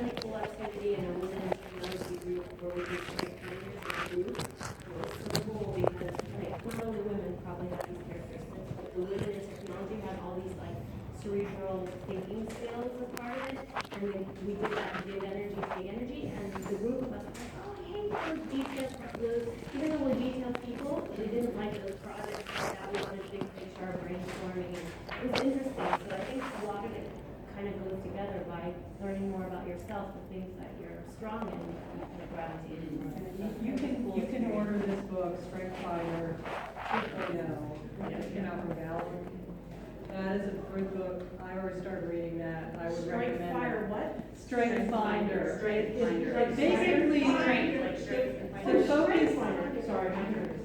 The focus is now on building your strengths, because what they're finding is that's where you're going to be more engaged at work in. Because if your manager is putting you in positions where you're not engaged, you'll be less engaged if you're not being paid attention. That's what I found the team members over, right? Yeah. People that were just in the wrong, they had a bad rap, but they were just in the wrong place. Yeah. They're just literally in the wrong job. So I would really recommend that book. You can order it and then you can actually take the test. And you've read it? I've read the beginning of it. I'm actually doing a career coach right now, and they will actually, if you want to invest in a career coach, they'll take you right through it. You can go do with a career coach. I actually have a career coach I can recommend to be. And just out of curiosity, how long is the book? I have a book club that we have at It's oh, tiny. It's not, okay, It's yeah, tiny. It's a quick, easy read. But you Good, can take good, the good. test for 1890. They give you 5 of your top skills, and it's common sense when you tell it to a friend, like, oh, those are your top 5. But then when you look at it, you're like, oh, that is my top 5, and then it kind of reinforces. Or you'll get back one and you go, all your peers go, are you kidding me? You know, so it can be very lame. Yeah. Did you take it? Yeah, I just took it like less than a month ago, and I've And it been was talking about it online almost or every what? day. Yeah, you just Google Strength You can pay Finder. the Strength $19.99 Finder, and get you the pay it 2.0 online, and you yeah. can pay more to get a more in-depth. Of how they're You training can your actually mind. take it all the way, you can go up to emotional intelligence, which Yes. is, that's the peak of these. If you buy the book, it comes with a code. Yeah. To You take can the do the test. $19.99 version of the Yeah, test, so you have the book along with the test. Yep. So what they recommend is you take the test, it'll show you all your strengths and list them in order, and then you go back and you read in detail. How long does it take to take the test? How long did it take you? I took it a couple of years ago, honestly. It's What? not like a training minute. It's not huge. It's not eHarmony.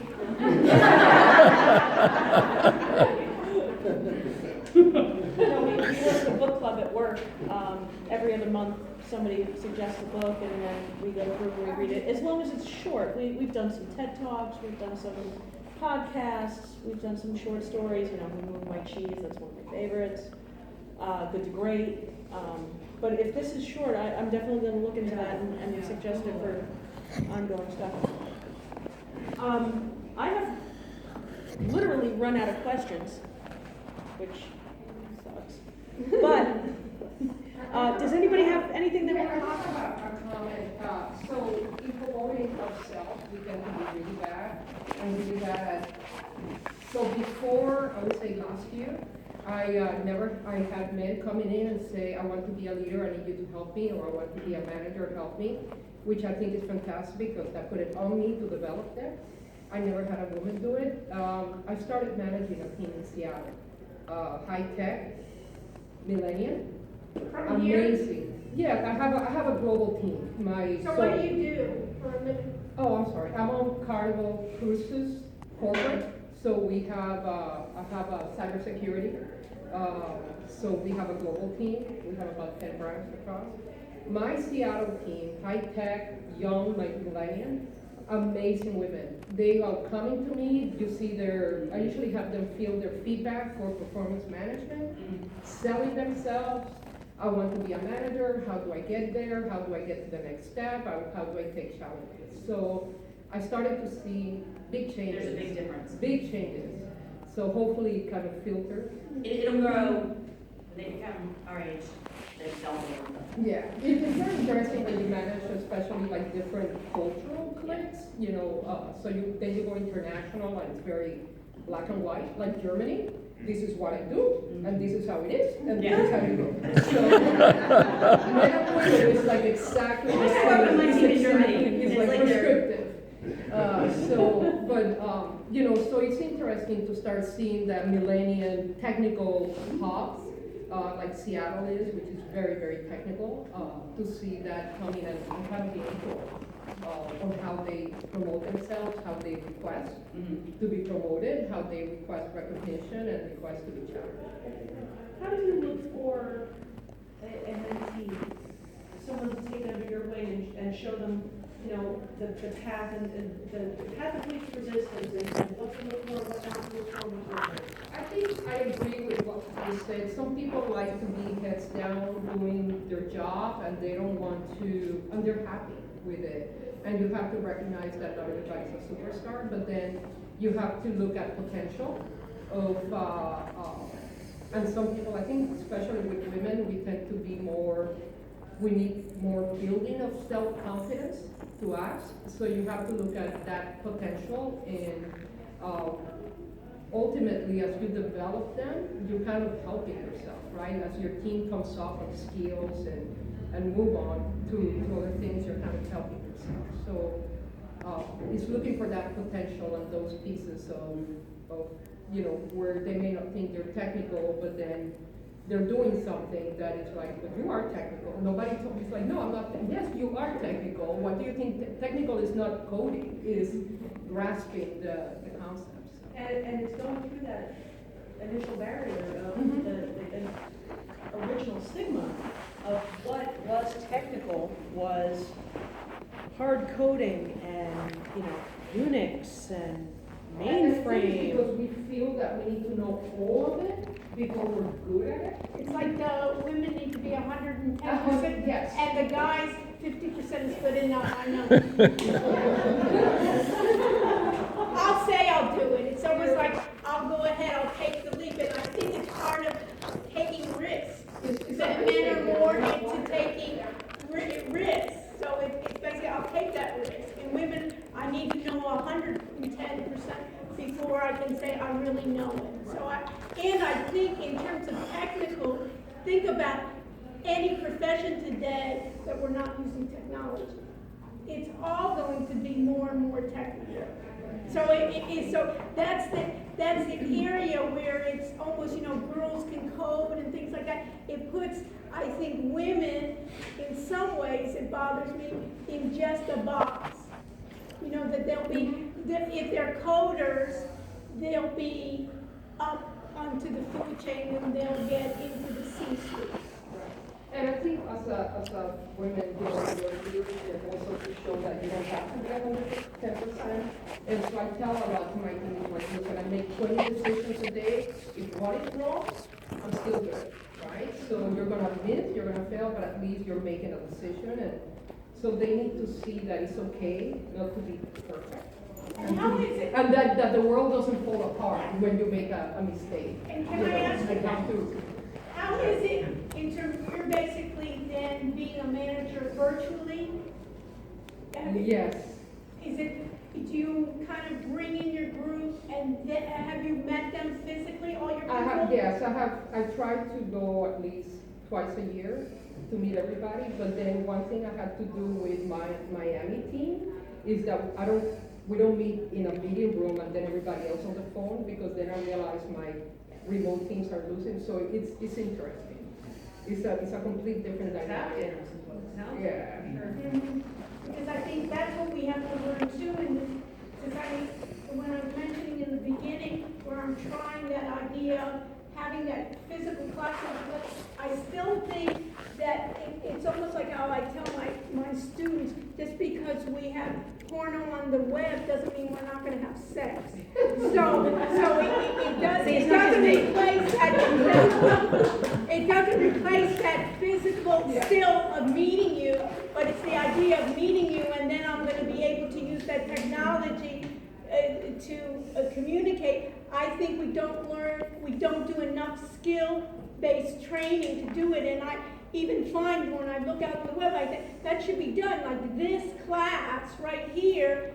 Wouldn't it be great? And that's what I tried to do, is that we can reach out real time to the world and see what other nationalities are doing in other countries and bring that in, and that's not being done enough. There's things that are recorded that we can see, or they're asynchronous, but I don't think there's enough synchronous there. And I think there's skills here. When I was in a previous life, I had development centers. I had one in Moscow, one in Bucharest, Romania, one at Pune, and one in Cary, North Carolina. Wow. And we ran teams across all of them, and they would literally, they had to adjust time zone, right? A little bit, because the number one contributor to productivity is time zone. Actually, it's not co-location. In fact, co-location will take away from productivity. But they had, they used video, and they literally sat on video and worked and coded all day. And it's perfectly fine. My teams here do it. If they can't come in, they'll pick a day, and they'll say, we're all gonna work from home. And because they won't have the distractions, they'll get more done. And it's totally doable. It doesn't replace the face-to-face. You have to have the face. I still think you have to have the face-to-face relationship to do it. But it worked really well. I had agile teams that were knocking it out of the park, and they'd have 2 people in Moscow, 2 people in Bucharest, 1 in Cary, and another in Pune. Time zone was the only challenge. It wasn't the rest of it. Time zone's always going to be the challenge, but I do the same thing. We'll cut them off for a day, one day a month. It'll be like a Wednesday, it won't be like a Monday or a Friday or shit. On a Wednesday, everybody will work remote, and unless you're getting a text message from me or the Director of Application Development or the CTO, you're not answering anything. You're tunnel vision, super focused, getting your stuff done. We get more productivity on those days than we do in a week and a half, 2 weeks time. Why do you only do it once a month?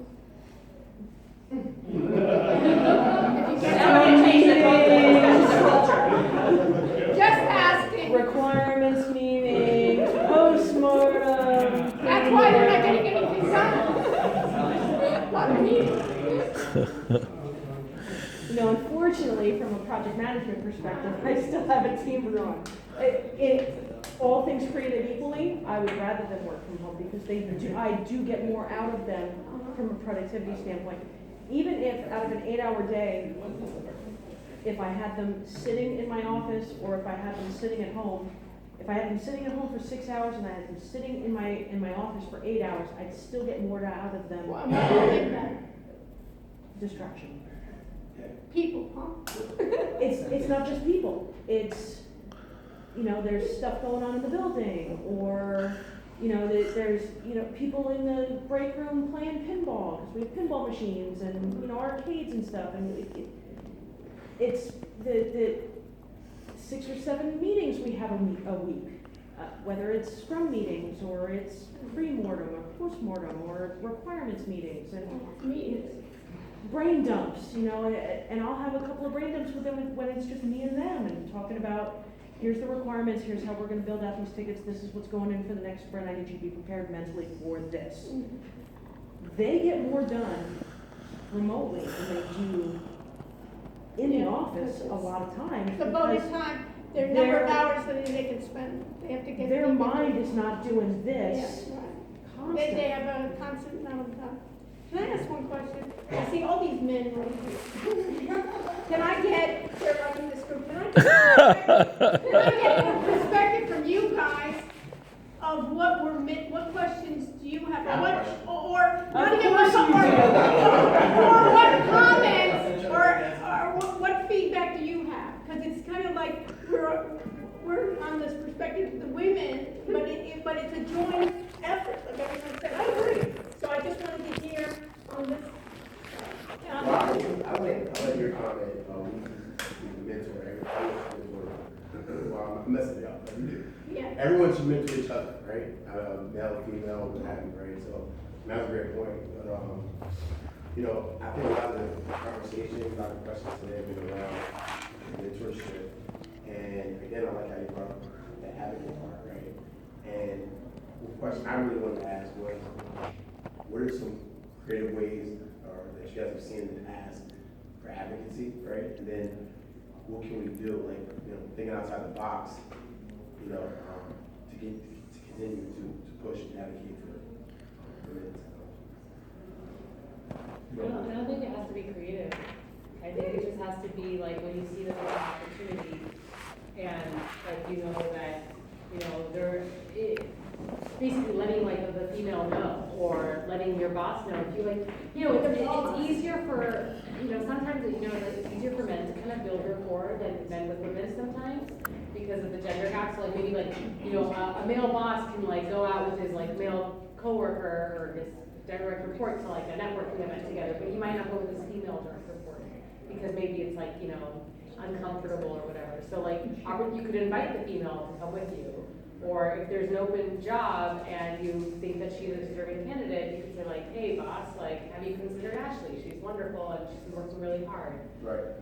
So I don't even think it has to be creative. I think it's just like keeping women in mind and like speaking up for them. Right. Well, I say creative because the LinkedIn post you mentioned, one guy had a good perspective. You mean sales post? You couldn't know myself better.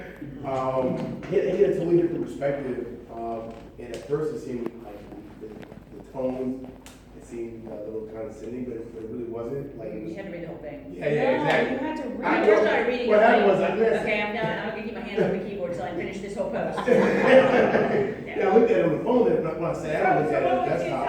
So what was the point? His point was like, man, let's try something out here. The way we were kind of raised and Perception. Well, his question, his basic point was, maybe women just don't want to go to this field. Right. Maybe, and it's fair. So I can tell you, I had It's a fair experience. assessment. It's a fair, it was a totally They're fair not question. interested, so why push them? Yeah, that's kind of, which is not an unreasonable thought, right? Yeah, it wasn't. I mean, and I can tell you, I had an experience when I went, I decided I was going to go into engineering, and I went to meet I was going to college, and I went to meet the head of engineering at NC State, and I sat down with this man, and he looked at me, and he said, well, why don't you want to be a teacher or a nurse? I said, well, I don't know, but I don't want to do it with you. But that feeling is out there, and a lot of us have grown up with that, because that's what our mothers were taught, right? And now with the next generation, it's Why did you go to engineering? I'm sorry? Why did you go to engineering? What gave you this idea? Because What did you know? What did you know about? Role models, right? I did, no, I wanted to go into engineering. Math and science were really easy, and I was lazy. And so I went for the thing that was easy. If I'm perfectly honest, but I liked it. I enjoyed it. I like to solve problems. I like to make things, and I like to solve problems. You didn't know any engineers from your family? My dad was a professor in horticulture, and my mom was a kindergarten teacher. And I like to solve problems. I like to be creative, and technology gave me a way to solve problems and be creative and have a skill that I could one day pay my mortgage with.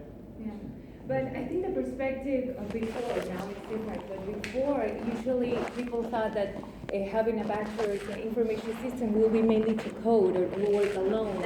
And usually women like to work in teams. They like to interact with each other. And they thought that IT won't be It's the interesting. perception of what the field is, right? Exactly, it's a and that's- perception that's- that they If you want this is my opinion, and such, but I think that's a lot of the reason why you don't see women in IT is because they think what it is sitting behind a keyboard by themselves writing code. And women tend to be very social animals, and they prefer to work in teams and that kind of thing. And so they don't realize, and there's a lot of other jobs that are really important in technology that aren't just hands-on keyboard. Yeah. Right? My Project testers, management. my agile coaches, my scrum masters are all very important jobs that are there as well. But I personally think that it's misunderstood. And that's another question that I have. What is universities or programs like here at Ironhack, what they are doing to inform people on which skills are on demand or how they can use these skills, not specifically like to code or to program, but to use those skills to any type of position or organization, how they're promoting that or informing that? So what we're doing, we're choosing fields that are really in demand right now. So like our mission is to really disrupt education and offer new models of education for people where a four-year university just isn't an option. Maybe they already went to university, they don't want to go back, and they want to learn skills specifically for the job market. That's what our mission is. So So what do you find as top in your You're employing them here in South Florida? We're employing them in South Florida and all over, in all of our cities. Yeah, but I mean, But our Miami students, the majority of them are getting jobs here in South Florida. And what do you find is the biggest needs, or where are they getting jobs? So we teach two things. We teach web development specifically for adults who want to become developers, web developers, and then we teach UX UI design for people who want to become UX designers. So those are the two fields, and we chose those specifically because of the market, because we noticed that that's where there's a skills gap. We do frequently encounter that a student will graduate the program and realize that, I like development, it's interesting, but I don't want to be a developer. And then we help them find other opportunities, whether it's like product management or QA or, maybe it's just a foot in the door at a tech company because maybe they were teaching before and now they can get a job at a startup as a marketing or whatever. Well, they understand, it's a good foundation for them because then they can communicate even with their program. Well, that's what, I had a project manager go through a program like this, just because she wanted to understand what it was she was program managing, right? She wanted to be able to communicate with the developers she was talking to, which I thought was very foresightful of her and very, very proactive on her part. It's like, hey, I want to go do, and she did. It wasn't the Iron Hat program, but she did a very similar program. Never intended to be a programmer, but she knew she wanted to be part of that dynamic in a company and want to understand it better so she could be more productive. She also learned how to code and realized she could actually do it. I think she went into it thinking, I'll never be a coder, I can't do this, I can't do development, and found out she could as well, which was a nice side effect. That's what happened to me. I learned how to code in what's now considered a dead language called Fusion. But it opened my eyes to, I can do this. And then I went back and got my MCSE and started on my Cisco paths and got my PMP, and I was like, this isn't just for boys, we're good. I mean, yeah, we're looking at many. But I think you bring up a very valid point. I think that is the perception is a lot of it. Yeah. Or they have different opportunities. And it's also true, I mean, women also have to deal with, I dealt with this in my career, right, which is to the point that technology is something, it is a unique field in that you're always having to keep up with the latest stuff. And a lot of us take a break to have kids. Yeah. And then how do you get back in? Which is where programs like this are amazing for those kind of situations as well. But I think that's another reason why a lot of women will start out in tech, but then not end up staying in it because they feel like they've got, well, they really haven't, but they feel like they've gotten too disconnected because so much has changed around them. Does anybody have any other questions? No? You gotta do a raffle. Oh, A raffle. shit, a raffle, but I'm gonna win. You almost. What are you getting? Wow. So, Let's do a raffle. Anybody have any questions? yeah, right. Any more questions? Let's do it before we are out of time. More questions? I know we have a gift card as well. So let me do some of the small stuff first, okay? We have some T-shirts for Witty, so I will give those away. But I will also give away the. Here's a book. Scrolling upward. So let me go ahead and start. Scrolling We upwards. also have the membership. We have a membership to Witty as well, and a gift card. Cool. All right. Let's get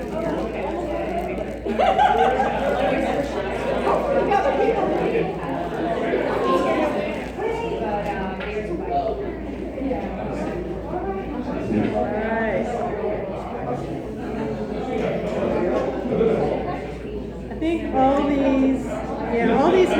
these start with 826, so I'm just going to say the last three digits. Wait, I have the last one of the night trade.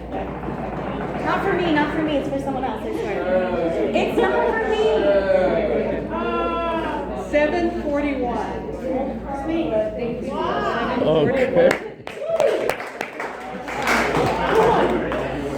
I got my ticket.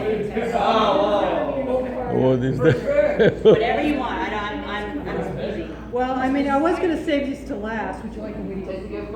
I already paid my Witty membership for us, so I'll donate that to somebody else. Okay. The book is awesome. The book is awesome. Or T-shirts? Okay. Book is awesome. I haven't read it. All right. Strength finders, we should have put that. Yeah, it's not strength. I know. We need the strength finder book. Okay. 737. 37? 737. I guess 37 would also be just Once. two. All right, no one's here.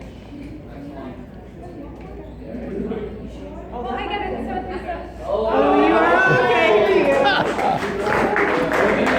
go. Would you like a t-shirt? I'm going to give away, I have to give away some more. Okay, great. This one. Okay, so 48. This is 48. Get a meeting. They're both. Okay, come on down. A boy won.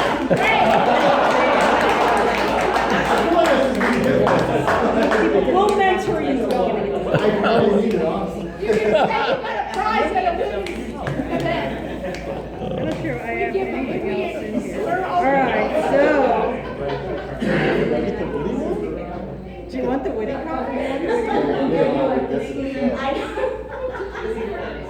Can you give it to somebody? Yeah, of course, absolutely. Do you have friends?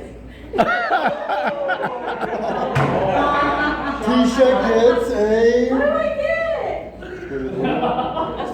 I could give you the Amazon gift card. Sorry, Tisha, yeah. Oh, man. Thank you for advocating. Oh, God. I get one thing from it. The girl in the office gets one thing. 34. 34. Woody membership? Woo. That's a good one. That's a good one. Yeah. Or do you want just a t-shirt? That's great, yeah. Okay. Okay, you need to fill that out and then give it back to me with your email address. All right. That one. So all we have is t-shirts left.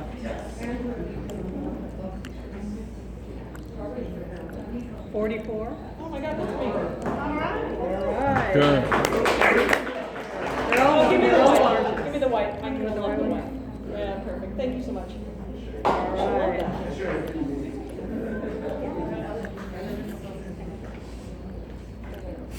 It's like- 47.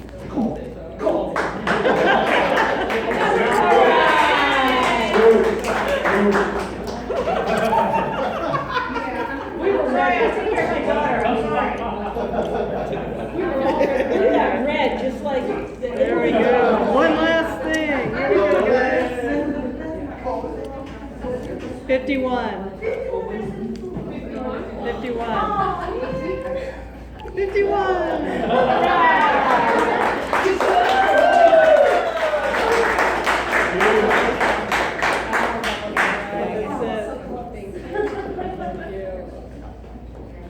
All right. Great job.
Yeah, I live with my mom at her place and we rent our place.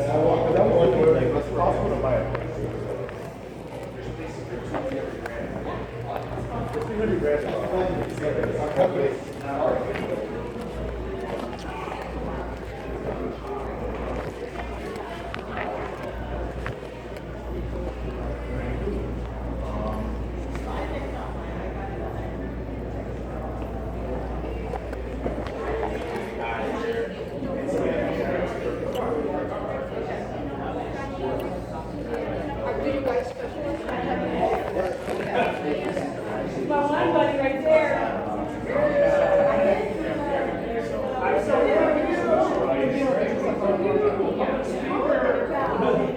How do I say that?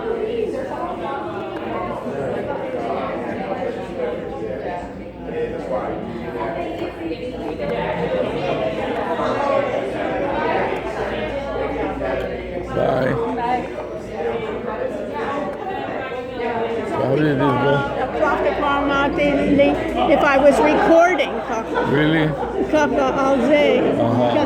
Okay, so andem aqui go.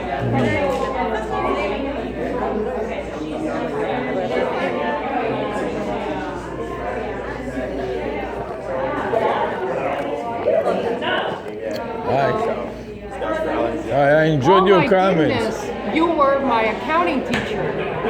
How many years her ago? husband. I graduated in 89. 89, how about it? 99, 2009? Almost Don't count it. Don't count it. 30 years. How are you? Good. Actually, you look familiar with me. I was Really? about to tell you that you look familiar, and I didn't know A little where bit different from, yeah. Because I remember you teach accounting. I think I took accounting 1 and 2. Right. Jesus. I remember. I'd say The main accounting reason is I a- remember is because I had Almost like 1 year I had a 30 class years with you, ago. and I had a class with her at the same time. So what are the chances? You have a business card? Business graduate, yeah. No, usually do you have Business card. Oh no. You're all out? What No, company? I'm What did you like say? crazy What about it. company did you say you worked Carnival for? Cruises. Oh, Carnival Sarah, Cruises. I think Sarah has my contact information. Let me give you her card.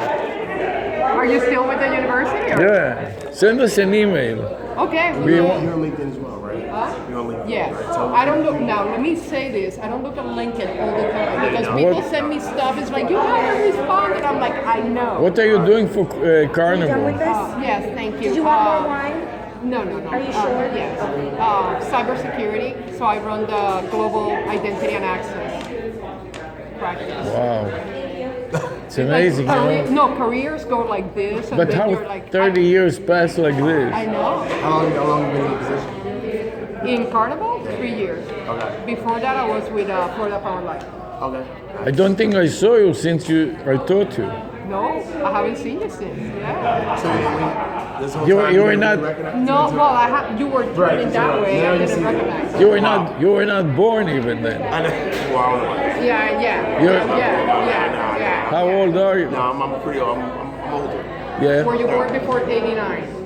Yes. Okay. I was Barely. 81. I'm 81. Oh, okay. That's too young. I know. I have You boyish- look a little boyish looks, younger. I know. Yeah, you look a little young. Youthful spirit. You have a little bit of a baby face or something like that. Appreciate it. I'm the first one that told you that? Nah, I get it all the time. No. Yeah. I get it all the time. So yeah, I got my dad looks young. My dad's like 61. It's genetic, you know. Some people just look younger than their age, you know. So this is a small world. That is crazy. It's amazing. And it's funny because back then I'm like, what am I going to use accounting for? And then my daughter is taking, she's in college, right? And she's taking like business accounting. She's like, I'm like, listen, trust me, you're doing business cases and you need to balance budgets and you need to ask for money. You need to know accounting. Right. So. Awesome. It's amazing. Nice. I'll send an email. Good to see you again. Good to Good see luck. you. Yeah, I was gonna tag. Maybe we'll see you again in 30 years. So you're not teaching anymore? Huh? You're not teaching anymore? Yeah. Still teaching? Sure. Wow, awesome. That school has grown. Yeah. Because I left, I come back, and then they build. And Yeah. it's nice It's a lot nicer than it used to be. Yeah. 40 So which campus? I mean, are you Coral Gables. You know, you go south on US 1. Okay. Yeah. You see the university stadium, they have a baseball stadium and tennis courts. Yeah. That's the campus. And then they have a downtown Miami campus, Key Biscayne campus. They have several other campuses. Nice stuff. You never I go like to the vest too. You never go to the football games or something like that? I haven't been. Yeah. My sister went. I haven't been though. And baseball, they're very good in athletics, you know. I know. Football, next year for football, I will. And I've been out here long enough, I've been to any football games. And I get invites all the time. So. Really? Yeah, I will. And I love football. Yeah? But this is going to the games, I'd rather watch them on TV. You watch them on TV. I just so much easier. I like to get the commentary. So, Yeah. yeah. So, So how is it going to with this recruiting? With a name like Penny, you should be making some pennies, you know? I like the way you think. It's going good. I mean, we're getting there. So you're paid by commission by when you recruit somebody? Salary, yeah, you get a bonus on top of that. Bonus. And how is it going for you? How is it going for you? Well, I'm working. If you don't produce, then you don't have. You don't stay there? Yeah. And you've been there 3 years, you said? No, or? 3 months with this company. Oh, 3 months. Yeah, I just joined them. Yeah, just joined them. So. What did you do before that? You said you went to the I was army? with another company. I was in the army for a little bit. I was in IT as a system engineer, some contracting for like 10 plus years. Oh, that's a long time. Places. Yeah, yeah. What's your name again? A-Rush. A-Rush. For okay. sure. Okay. Like A-Rush to the bathroom. A-Rush, got you. I'm gonna, all right, awesome. Are you on LinkedIn as well? She is on LinkedIn. S. Rushnik. Okay, but you have my card as well, right? Yeah, right. Okay. Me too. I want to take some pictures before these people get out of here. Okay, good meeting you.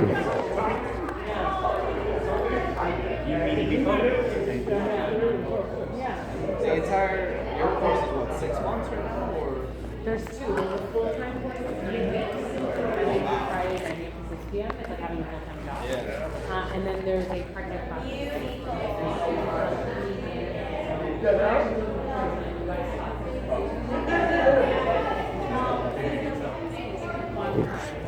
Didn't notice it.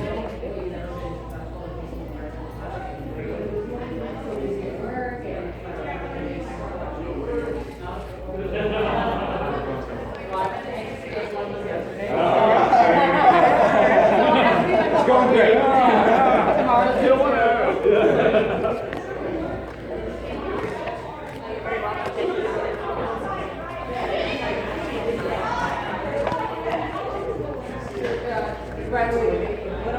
All right, so. You want me to take a picture? Get in and You have a business card? I do, just a second.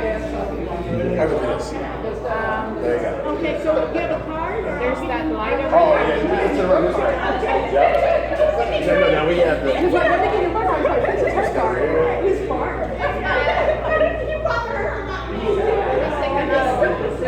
Again, the night over there. We're going to find it. All right. Oh my goodness. Here, oh, this is Title is Senior Director for Identity and Access Management. It's like a big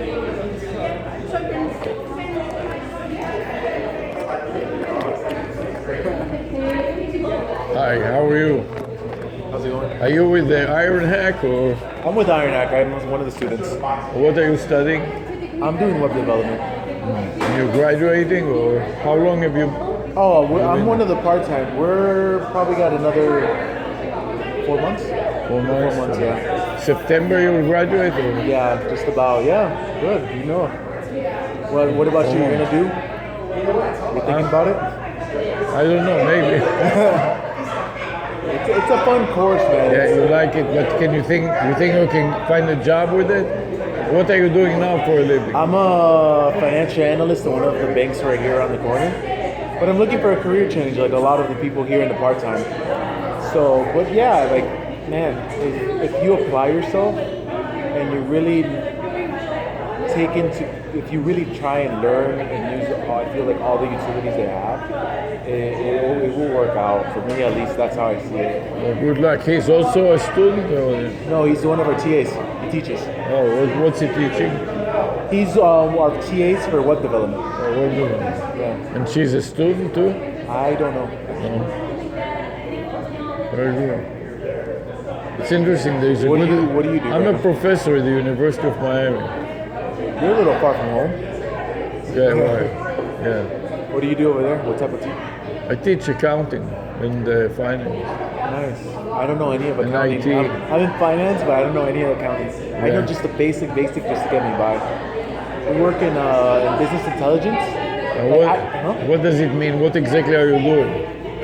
We do a lot of reporting to executives and management. We kind of link up all the areas of the bank.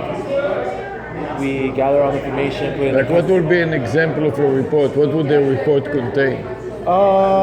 KPIs. We do a lot of the KPI work to see how the sales team are doing. We'll do the compensation reporting. We'll do the pipeline to see, hey, what are KPI is accounting, management accounting. Oh, there you go. Chapter about KPI. Oh, really? You see? Yeah, because all these measurements, where do you think they come from? From the accounting system. How do you know about compensation. That is true. How do you know? We work in a trial balance. That's like our Bible. All the numbers are coming out of the accounting system. That's Where do you think the trial balance is coming from? Accounting. That's right. So you don't know much about it, but actually you know a lot. You just don't know that you know. That's a little weird. That's a little bit of inception there. Yeah, then I guess, yeah. Where do you think the trial balance is coming from? From the sky? Would be nice. No, man, yeah, you're right. That's a problem. If it's coming from the sky, you got the problem. Damn, if we can make money with the sky, then I think we'll be okay. Sometimes you go to prison too. Oh man. Yeah, that's our life, man. I live on Excel. Excel is like, I think I spend more time with Excel than my girlfriend. Yeah, that's not good. I'm trying to make time with it. Maybe a problem.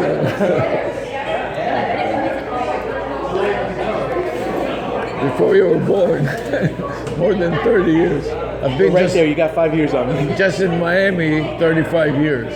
Wow. You're not 35 yet. No, I'm 25. I'm trying to figure out what I want to do in life still. Just keep in mind, all the numbers that you get in the trial balance are all coming from the accounting, and if they come from the sky, you don't know about it. I don't know anything. Let them go to prison, the accountants.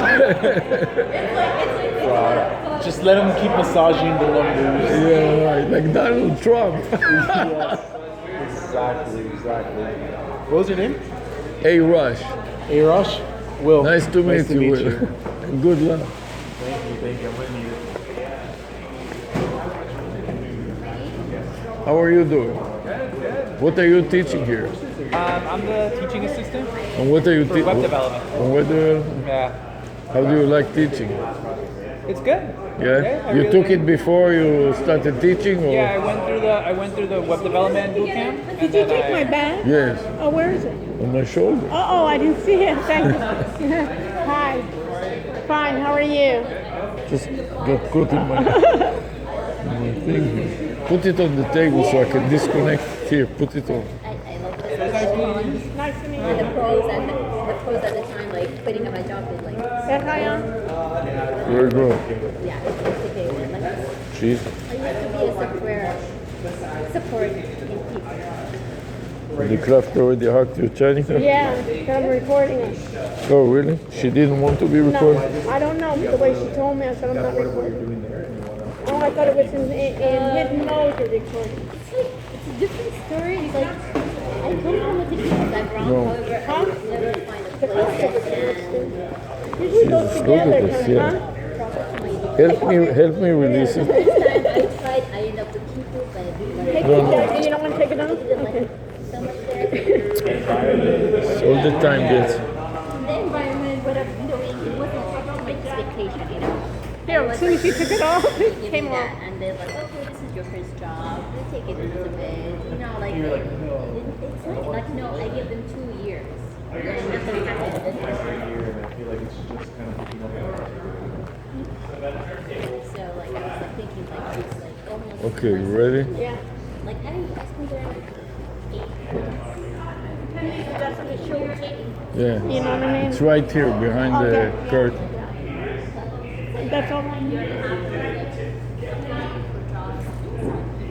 Go with other departments.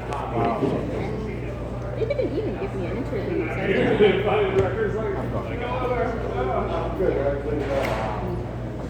It's basically my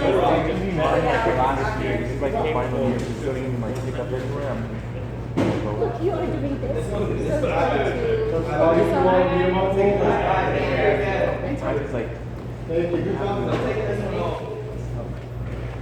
and if you like give some days off, say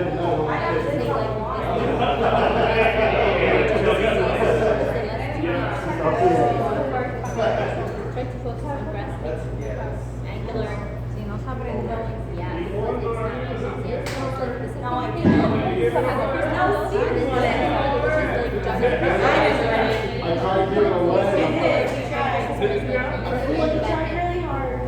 So when you go to that point, try to like, yeah, I think you will have more than enough time. No, yo lo sé, pero me da miedo. So I'm assuming that you're gonna do it in 1 week. However, like thinking of you like Watch my stuff as I'm going to the restroom. Okay.